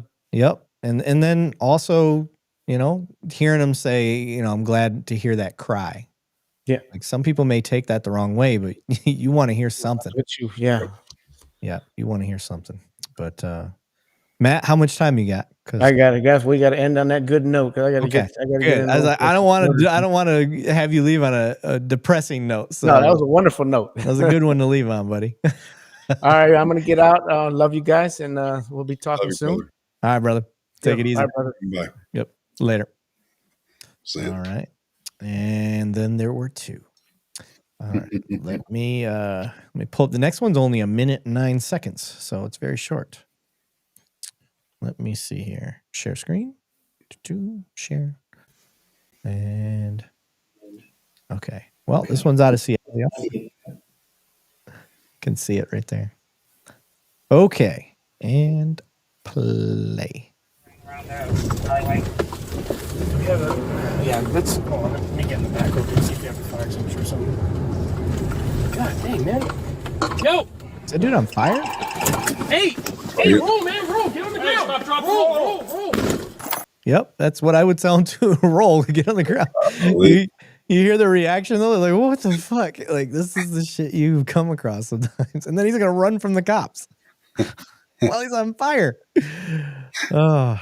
He needed a guy like you with a mustache to roll up and put that shit out real quick. Yeah, exactly. I could have probably put it out with my mustache. I wouldn't even have to touch him. If you just blow through your mustache, it just puts fire. I love it. I'm just going back to. I didn't even think to read some of the comments, but Brandar said, "Y'all cheated. Give me something you gave us something you can't criticize without feeling like a monster." That's funny. Eye of the Night said, "Wow, that gave me chills." Freeman said, "Buy the mistake in a beer." Agreed. My mom said, "I can't." Reminds me too much of when. Oh, geez, we're not gonna read all that. Marine's Blood said, "Here's a challenge. Let's find and share as many good cop videos as possible and make a whole show of it." I like that. T Ward, liar. Ward, I can't say too much. So, all right, let's keep going with this liar, pants on fire video. There you go. Yeah, roll.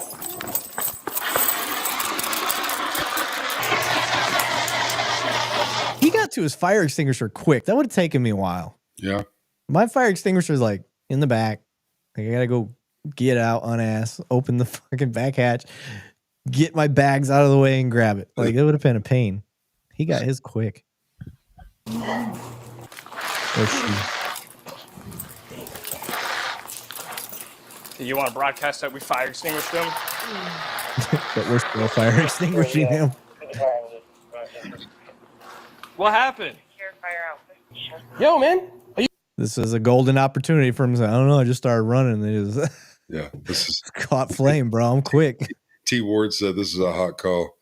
And liar, this liar, is pants on definitely fire. not a use of force. This is life-saving techniques. Yeah, this is more life-saving stuff. I don't see any use of force. I guess he ran out of panicking. He didn't know what to do. You good? We got fire on the way. Just don't move, okay? Just breathe. Centurion Tactical. I can't believe they set him on fire just so they could film rescuing him. Somebody said Shorty's burning up on the dance floor. Jeez. Y'all are wrong. Oh, Brandar. He probably couldn't recognize the car as police with the fire at his feet and their headlights in his face. Yeah, you're not wrong. Turn those red and blues. Turn on those red and blues. Yeah. And thank you, Brandar, for the $5. I still want to know how he friggin' got himself caught on fire. Yeah. Hey, maybe a month ago, dude, I watched him on video light himself on fire. That's what he did. He regretted it. So, Ward, these are not my pants. Oh, shit. Marine Bloods. Now it would be appropriate for him to say, I can't breathe. Oh, you guys are brutal. Eye of the night. It is hard to breathe when surrounded by CO2. Yeah. They're lucky he was still breathing. Yeah. Yep. The fire will eat the oxygen around you. All right. Okay. That's the longer video, the 7-minute one. Here we go. Here's another minute long. Okay. Let's share this screen. And biggie size. There we go. And play. Who's going to contact you? You're double parked here. Is this your car? He gonna run. He gonna run. Okay. Yes. I don't know what's going on, but that guy, and I know nothing about this car. I have not seen this video. He about to run. Some on you? I can shoot you. Stop! Stop right now! I'm gonna shoot you. Do you understand me? You're gonna get shot. Hey, back. 12-20's running.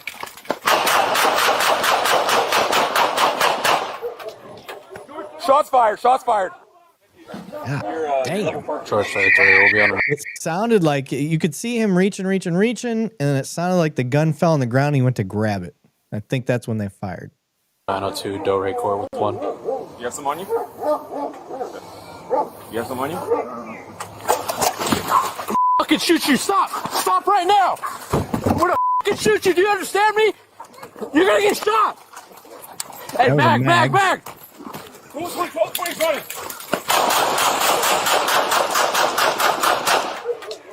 George 33, shots fired. I didn't need to. Keep eyes on house. I got house. I don't know where the gun's at. It's right there next to his arm. Yeah, I got it. Yep. Damn. Wow. Mr. Billfold. Wow. Double park. Stop that violent felon immediately before he is the passenger in another double parked vehicle. Totality of the circumstances. Yeah. I don't know what they were stopping him for. So we can only really go off of what we see. But let me read through and see what they got in the comments. Stockton police conducted a proactive vehicle checkout in their area. Officers discovered 19-year-old male sitting. It was double parked. Hey, okay, so Mr. Billfold read this one, I bet. When they approached him, he stood up and attempted to leave the vehicle, ignoring the officer's direct orders. A struggle ensued, and as he resisted their attempts to detain him despite multiple commands, he remained non-compliant, aggressively pulling away and ultimately breaking free. During the struggle, he lost possession of an illegally extended handgun magazine that had been concealed on his person. So that was what we seen fly by, was a mag. Yep. And during the foot chase. When the officer first walked up, he described the PC to the passenger of the vehicle. The vehicle was double parked, and then it went into the conversation. Oh, okay. I didn't hear that part. I get so busy looking at what I'm looking for the indicator that I just saw a run indicator right away. That's what I got focused in. I was like, this guy's going to run. The suspect dropped the loaded firearm while fleeing. In his attempt to retrieve the weapon, he kicked it forward. So that's what we heard. That's what it looked like to me, like he was leaning down to grab something. He kicked it forward, then ran after it, rearming himself despite repeatedly ignoring commands from the officers. This series of events that led to the gunshots. So that goes into, do we have probable cause for anything on this? If he's sitting in the passenger seat. Yep. Unless there's more to the story, but I have the same problem with it. Yeah. As far as I'm concerned, you have an unoccupied driver's seat. Right. The vehicle is abandoned with somebody sitting in the passenger side. Right. You can make contact. It's a consensual contact, but you bet. If he starts to run, you got nothing to go on. Anything. So I've got some issues with contact to begin with. Yeah, the contact.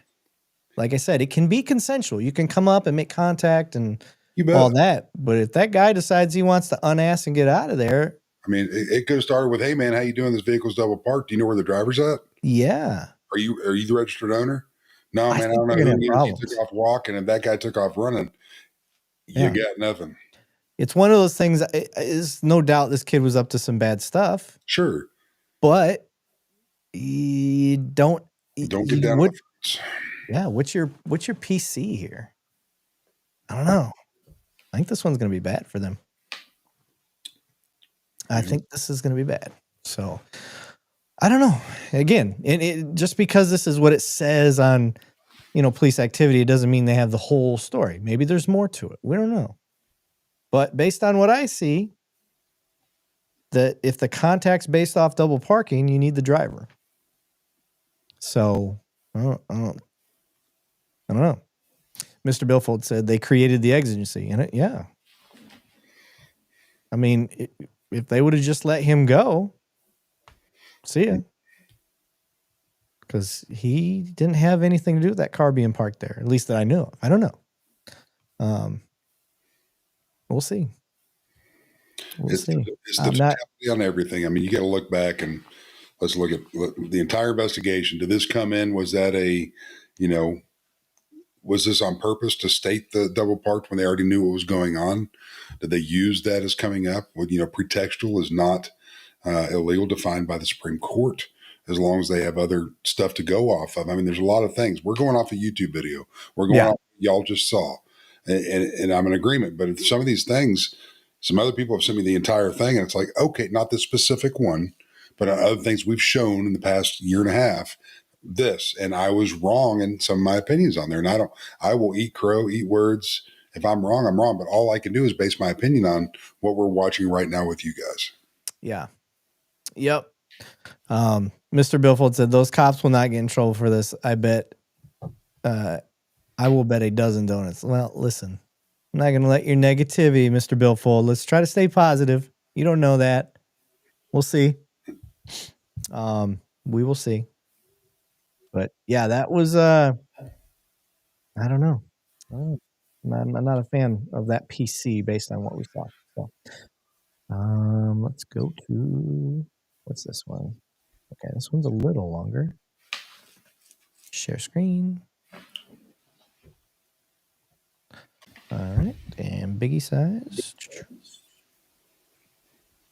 And play. City 911, operator. Hey, hi. Sorry, I want to report there is an Orion and Portinia tree. I saw like a homeless next to the bridge with a beer in the hand and a gun. What is the location? Orion and Portinia. Luger? Was that a German Luger? It looked like something. Did you see it? Like an old German Luger looking thing. What do they call that? Like a P-36 or something? I don't know. 19 out of 85. Can you give me that description one more time? All right, suspects on the west side of the freeway. North side was on Cartania. Black shirt, black shorts. No, black shirt. North side of the Right street. here. Walking eastbound back towards you. He's right at the lip of the freeway on the west side.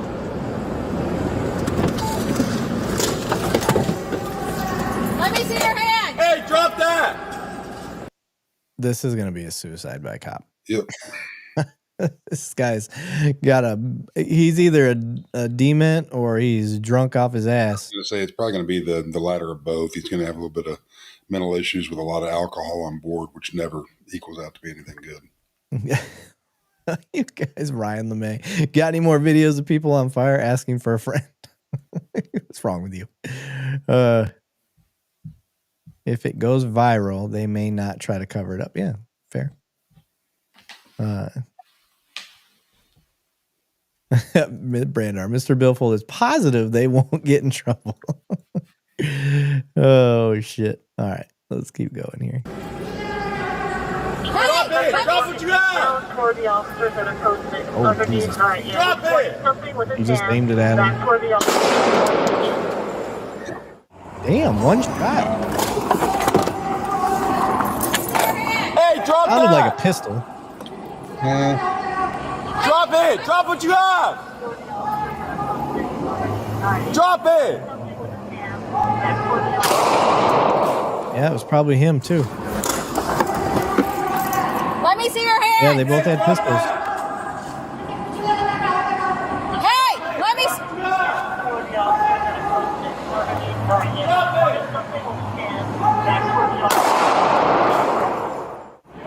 Sir, go back! Tom, deal with that. Deal with him over there. Deal with him over there. Get him back.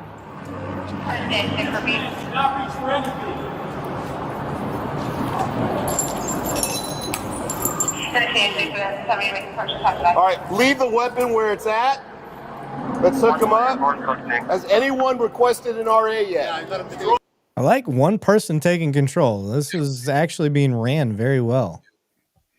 Telling him to go take care of that other guy. He's the one. He's running the show. I like that. Okay. Let's see what we got. Recovery position. RA is clear to come through. Yeah, all right. RA. All units have. It's a what? Rural ambulance is usually what it is. Is that what that means? Okay.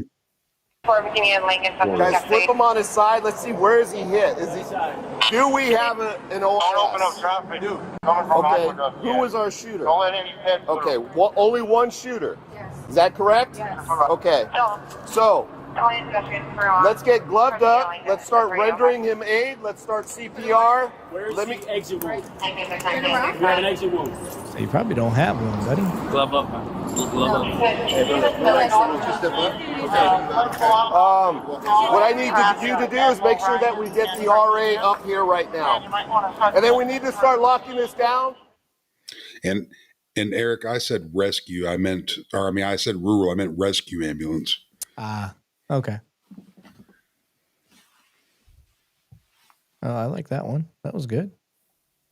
I mean, I didn't have an issue with that. He pointed a gun at him. Mm-hmm. I'm going to read the... was armed with a glass bottle and a firearm as the helicopter went overhead. We know what happened. Attempts to gain compliance using verbal commands. He fails. Fired. Transported to where he was pronounced deceased. Oh, it was a plastic replica. It wasn't even a real gun. When you get something that looks like that and you're pointing it at anybody, including law enforcement, you have to expect the ladder on it. So Yeah, you can't. Somebody names Jokes Funny. What up, Banning Lavigne? How are you doing? Doing good, Jokes Funny. How are you, brother? I like the name. That's awesome. That is LAPD, the best police department in Los Angeles. I don't know who Jokes Funny is, but I like he's already funny. Yeah. That's awesome. It's LAPD, the best department in Los Angeles. All right. Let's go to the next one. Nobody's really saying they had a problem or didn't have a problem with that one, so I'm assuming everybody was okay with that. It makes sense.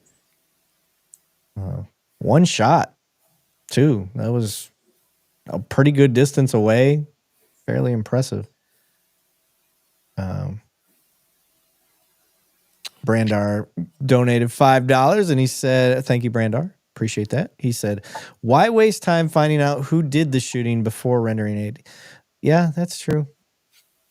Sometimes you got a lot of steps going through your head. I just think I don't think that was intentional. Jokes Funny said, Lavigne, I'm joining the Army and I take the Army test really. I don't. What? Lavigne, I am joining the Army and take the Army test. I don't am going to the Army. Oh, I don't know what the fuck he just tried to say. Stop drinking. All right. Let's play. Claire, now what's that emergency? Hi. One of my housemates is attacking another of them. Yeah, I'm sorry. You said your husband's attacking someone? Housemate. Okay, what's the address? No. This is not good. You guys have it playing with me. Do you think that's good? Please help me. Please help me. Hello? Please help me. Please help me. Sir? Please help me. What are you talking about? Okay, where are they still struggling in the hallway? No, he's gotten up. What are you doing? Where's Okay. Where's Nizam? He's got another knife. He's got the knife now? He's got another knife. He's keeping. Jesus Christ.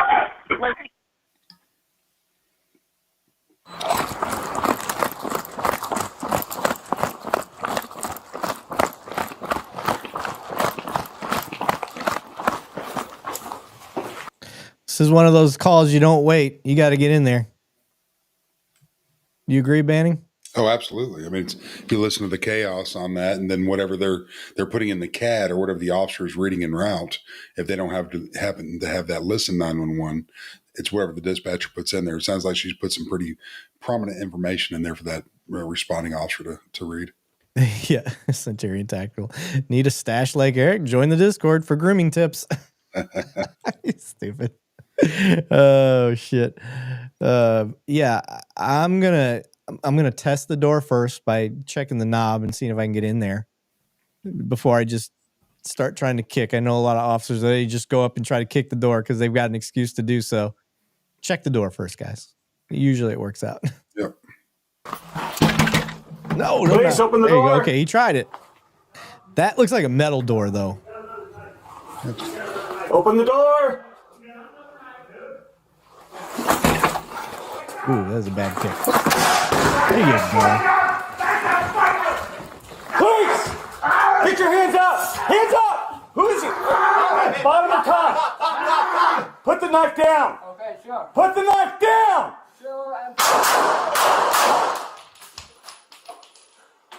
Okay, that's awesome. Yep. He separated and asked and clarified who's the bad guy. Because we've shown a video on here before where the cop shot the wrong person. And when you watched, it made sense why they shot the person they shot. Turned out it was the wrong person.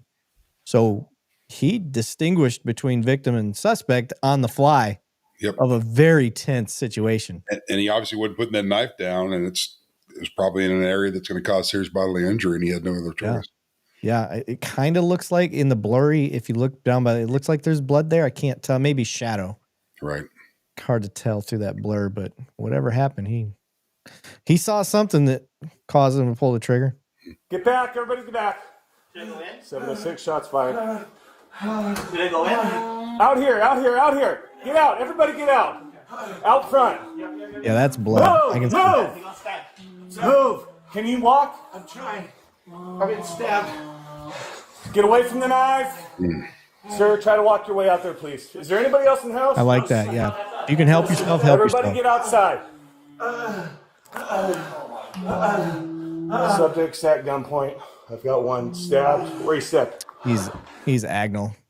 You can hear the breathing. Yep.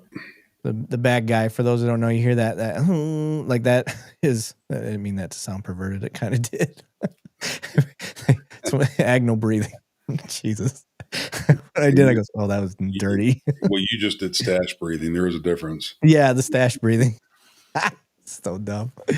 Yeah. So in this, there's certain sort of sounds you hear when somebody's dying, and that breathing is one of those. That moaning that you hear this guy doing is a type of agonal. And just to clarify, we're not laughing at somebody dying. No. Not at all. Unfortunately, Eric and I both have seen too many people at this stage of their life. Yeah. So Where you stabbed, sir? I'm trying. Our main victim's going to be in a gray robe. I'm trying to get him to go outside. Incoming unit, just come in the house. Help this guy get out, please. There you go. Good communication. Try to walk out for me, okay? Yes, Where are you stabbed? Abdomen, I think shoulder. Okay.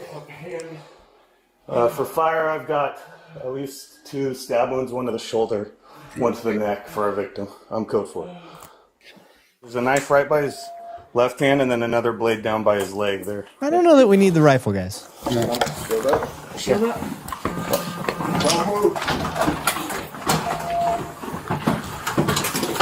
I don't want a rifle. Not that big.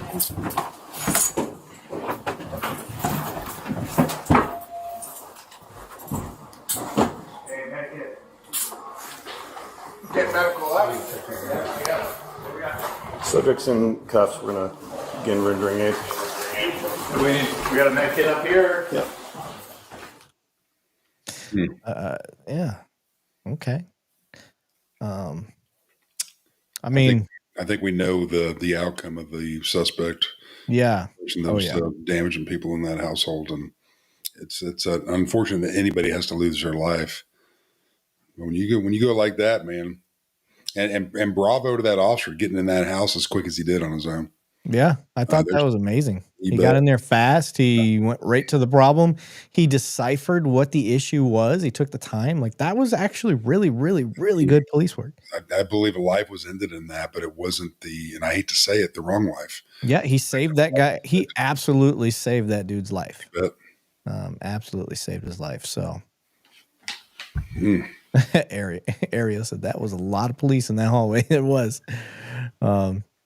Brandar, rifles in tight spaces seems like a stupid decision. More of the display of efficiency. Yeah, I'm with you. I think a lot of times cops, when they get these tools, they're taught how to use them, but not necessarily when to use them. And there's a lot of people share their what's called general orders or their rule books from across the country, asking for whatever reason my opinion on it. And a lot of them is once dispatch states an officer is out with somebody with a gun, they have to go to paragraph subsection C, paragraph 2. If you have a rifle and a shield, you shall grab such items to enter the premise, whether it be a domicile or open space for protection. And a lot of these guys are just following orders.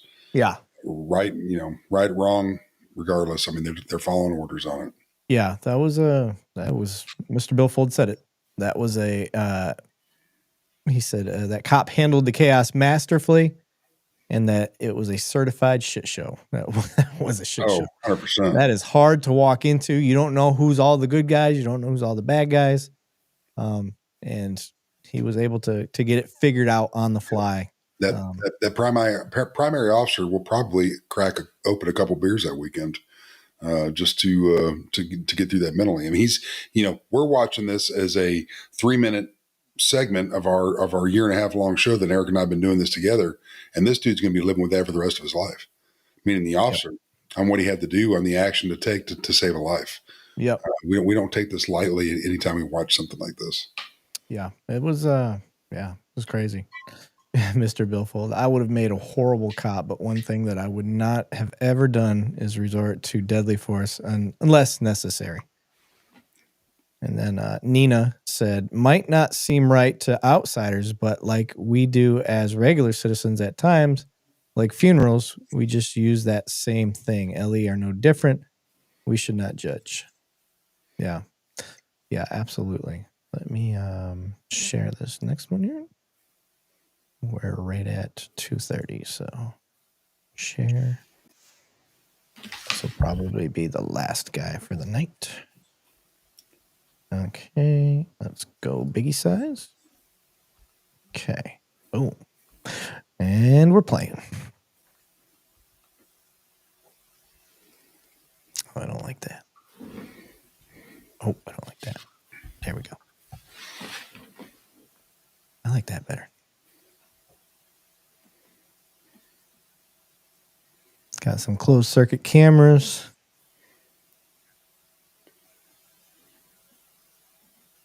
We must be by the police sector.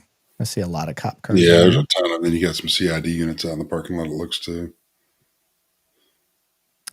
All right. What are we doing? Making a visit to the police station?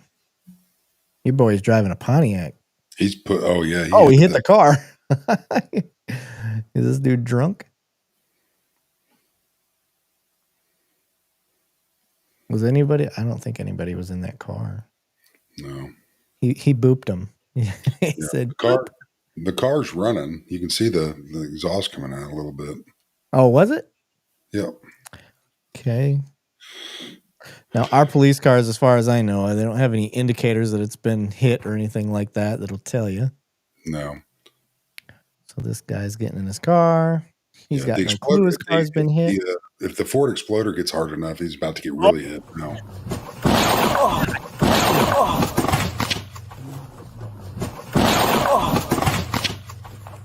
Guys, this guy just rammed me. Yeah, that was intentional. There's no debating that. It wasn't like he was driving down the road and then accidentally slammed on the accelerator. This guy did this on purpose. Yep. Yeah, I'm going to use my truck and pin that car. Well, I don't think it's going anywhere, but yeah, now we're extracting this guy. Stay right there. Put the car in park. Whoa. Drop the knife now. Stay right there. Put the car in park. Whoa. Drop the knife now. Drop the knife. Drop the knife. Drop it. Drop the knife. Drop the fucking knife. Drop the knife. Drop the fucking knife. Connor, close my door. No, fuck the taser. Drop the knife. Oh, crossfire. Drop it. Drop the knife. Drop the fucking knife. I think he was caught in limbo because he was probably going to go try to shut that door. Yep. And it ended up causing him that crossfire. Oh shit! Yeah.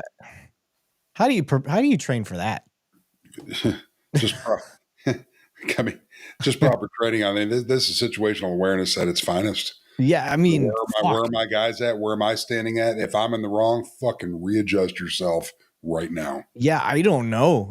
Fuck, man. I think everybody was just trying to figure it out. Is it like this is weird. This doesn't happen.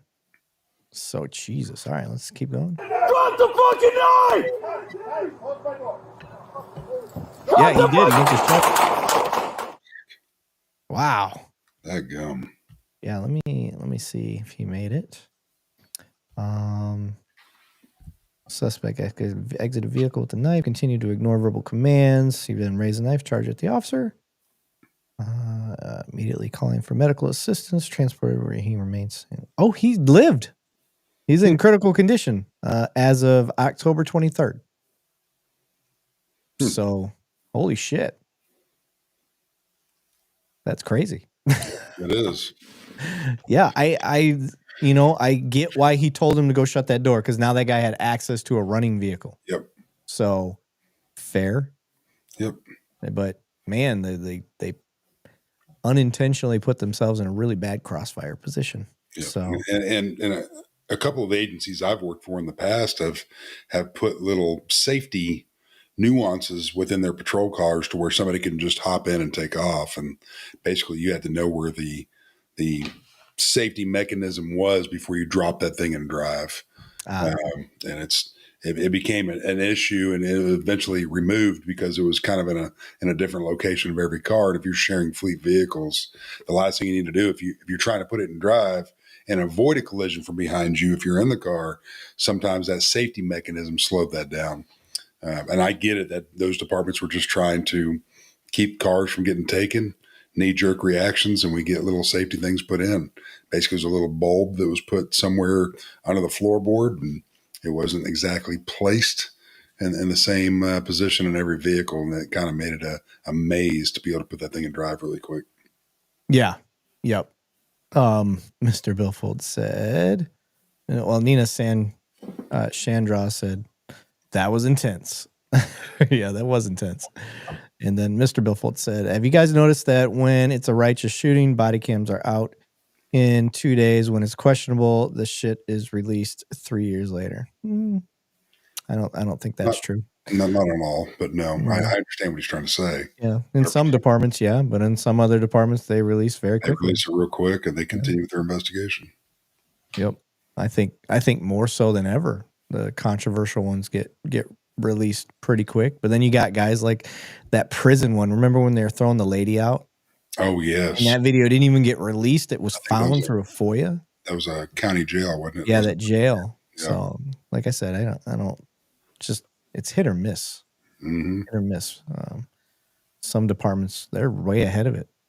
And I'm like, damn, kudos to y'all. Like, that's pretty good. And then, like Mr. Billfold said, yeah, so it's all over the place. There's no consistency. That's the problem. No, there's not. No consistency. That's the real issue. Let's get some consistency out there. Yep. Hey, but that's all. We're a little over 2.5 hours. Try to keep it down a little bit. But yeah, it was a good episode. I think we got a lot of videos in today. Shit, we went through at least 4 Instagram videos. We went through a fuckload of police activity videos. Showed a video that somebody shared. Got a lot of good conversations in there. Very good stuff.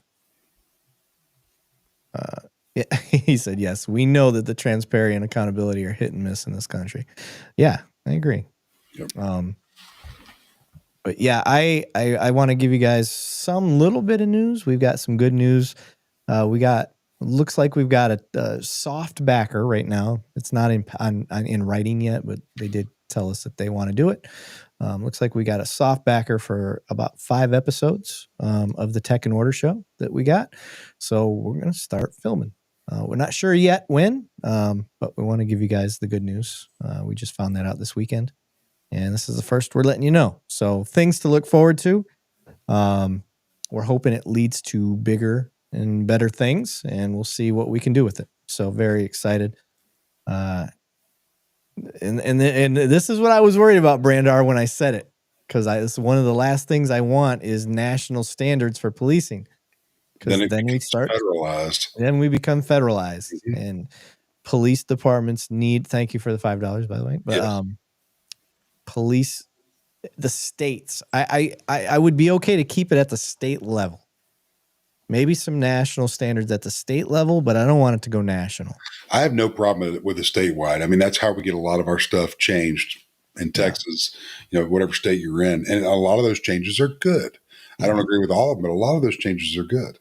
But when you become federalized, you should be worrying about that. Yeah. I don't think more government is better for everybody. State level, yes, go to your state capital and look for what you're trying to do and push it. You get with your legislators, push it. But when you become saying nationally we need to do this, that's a red flag to me. Yeah, I don't like that. Now there are things that I would like that involve law enforcement nationally. National Police Registry. I want to know who's a cop, where they're a cop, when they became a cop, what their jackets are. Always 100%. If they get fired, if they quit under investigation or are allowed to resign under investigation, all that stuff, that needs to be a national public record. Yeah, possible criminal charges coming, that type of thing. Period. I mean, that's 100% transparency. So, yeah, Wade Lucero, I'm good going back to well-regulated militias. You say that until we have it, and then you're gonna be like, well. Haven't policing wasn't that bad. Mr. Billfold, this is a surprising take. He said it needs to be federalized. The states and the municipalities are not enforcing standards. I am not for more government, but something has to force the hand of police culture. You guys created the need. That's at state level still, though. You can get that done at state level. And I Yeah, understand I think federal, you want it done quickly. And now we want it done too for the transparency period. But it can be done at state level. And Mr. Billfold, 100% simplify, understand the reason you want that. We want it done now across the country, around the world. However, it needs to be done at state level. And then if it cannot be done at state level, then we look at next steps. And it needs to be done now. It needed to be done 20 years ago, probably before. Yeah. Understand. Because it's crazy, especially in Texas. When you just look at the culture of policing, look at Austin versus Waco, Fort Worth, Dallas. Look at the culture just with the citizens. The culture in Austin is not going to like the style of policing that they do in Dallas and Fort Worth. I promise you, or Waco. So when you start changing and making standards, like they're not going to work in certain places. So by standardizing, I think you're actually going to cause more issues than fixing issues. Just a thought. I don't know. Who knows? So, any news going on with you, Banning? No, man, work is good. Life is good. Family is good. Just the norm for me. I just pray for others, man. That's nice. That's what we're here to do. So, no, everything's good. What about you, brother? Nothing for me right now, sir. Just kind of getting back into the swing of things after all the conference crap, and are you volunteering on your days off to go be a volunteer fireman, or what's going on with that? I might. Thinking about it. I saw some smoke above the trees the other day, and couldn't help. I actually grabbed my water bottle and started running. I was like, "What the hell happened?" The mustache just gives instincts you didn't know you had. Right. So, yeah. Make sure you clean it thoroughly. Yeah, so I'm going to keep this bad boy until the end of the first week in November. So, well, here's the real question. Once that ceremony is completed and you're back to normal Erik duties, are you growing out a beard, or are you going to focus on the mustache? No. The beard's coming. Yeah, the beard's coming back. I guess I should say, what does the wife want? Because that's the beard part. Okay. She wants the beard. Yeah. All right, we're good. We're good then. She said she's okay with the mustache. She goes, it doesn't bother her that much, but she absolutely wants the beard back. So she doesn't want to call you like Mustachely or anything like that. Yeah. Right. So who wants a ride? I do. Good stuff, man. Good stuff. Oh shit. All right. That's all I got, guys. Everybody, thanks for listening. Everybody for the donations. Brandar, especially tonight. Brandar, fucking. Yep. He's been spoiling us lately. He must have got a raise. And that other dude, I can't remember his name now. Holcomb? No, Slayer, or I can't remember his name. Okay, Kingslayer. Yep, yeah, Kingslayer did as well. We appreciate everybody's, and we do try to, as we're going through this, to read every comment over there. The ones that come to me direct on LinkedIn, I get back to you within 24 hours. If you're not on LinkedIn, get there. It's a good, even for your personal business, whoever you're working with, LinkedIn is a great tool to have. It's growing tremendously each and every year.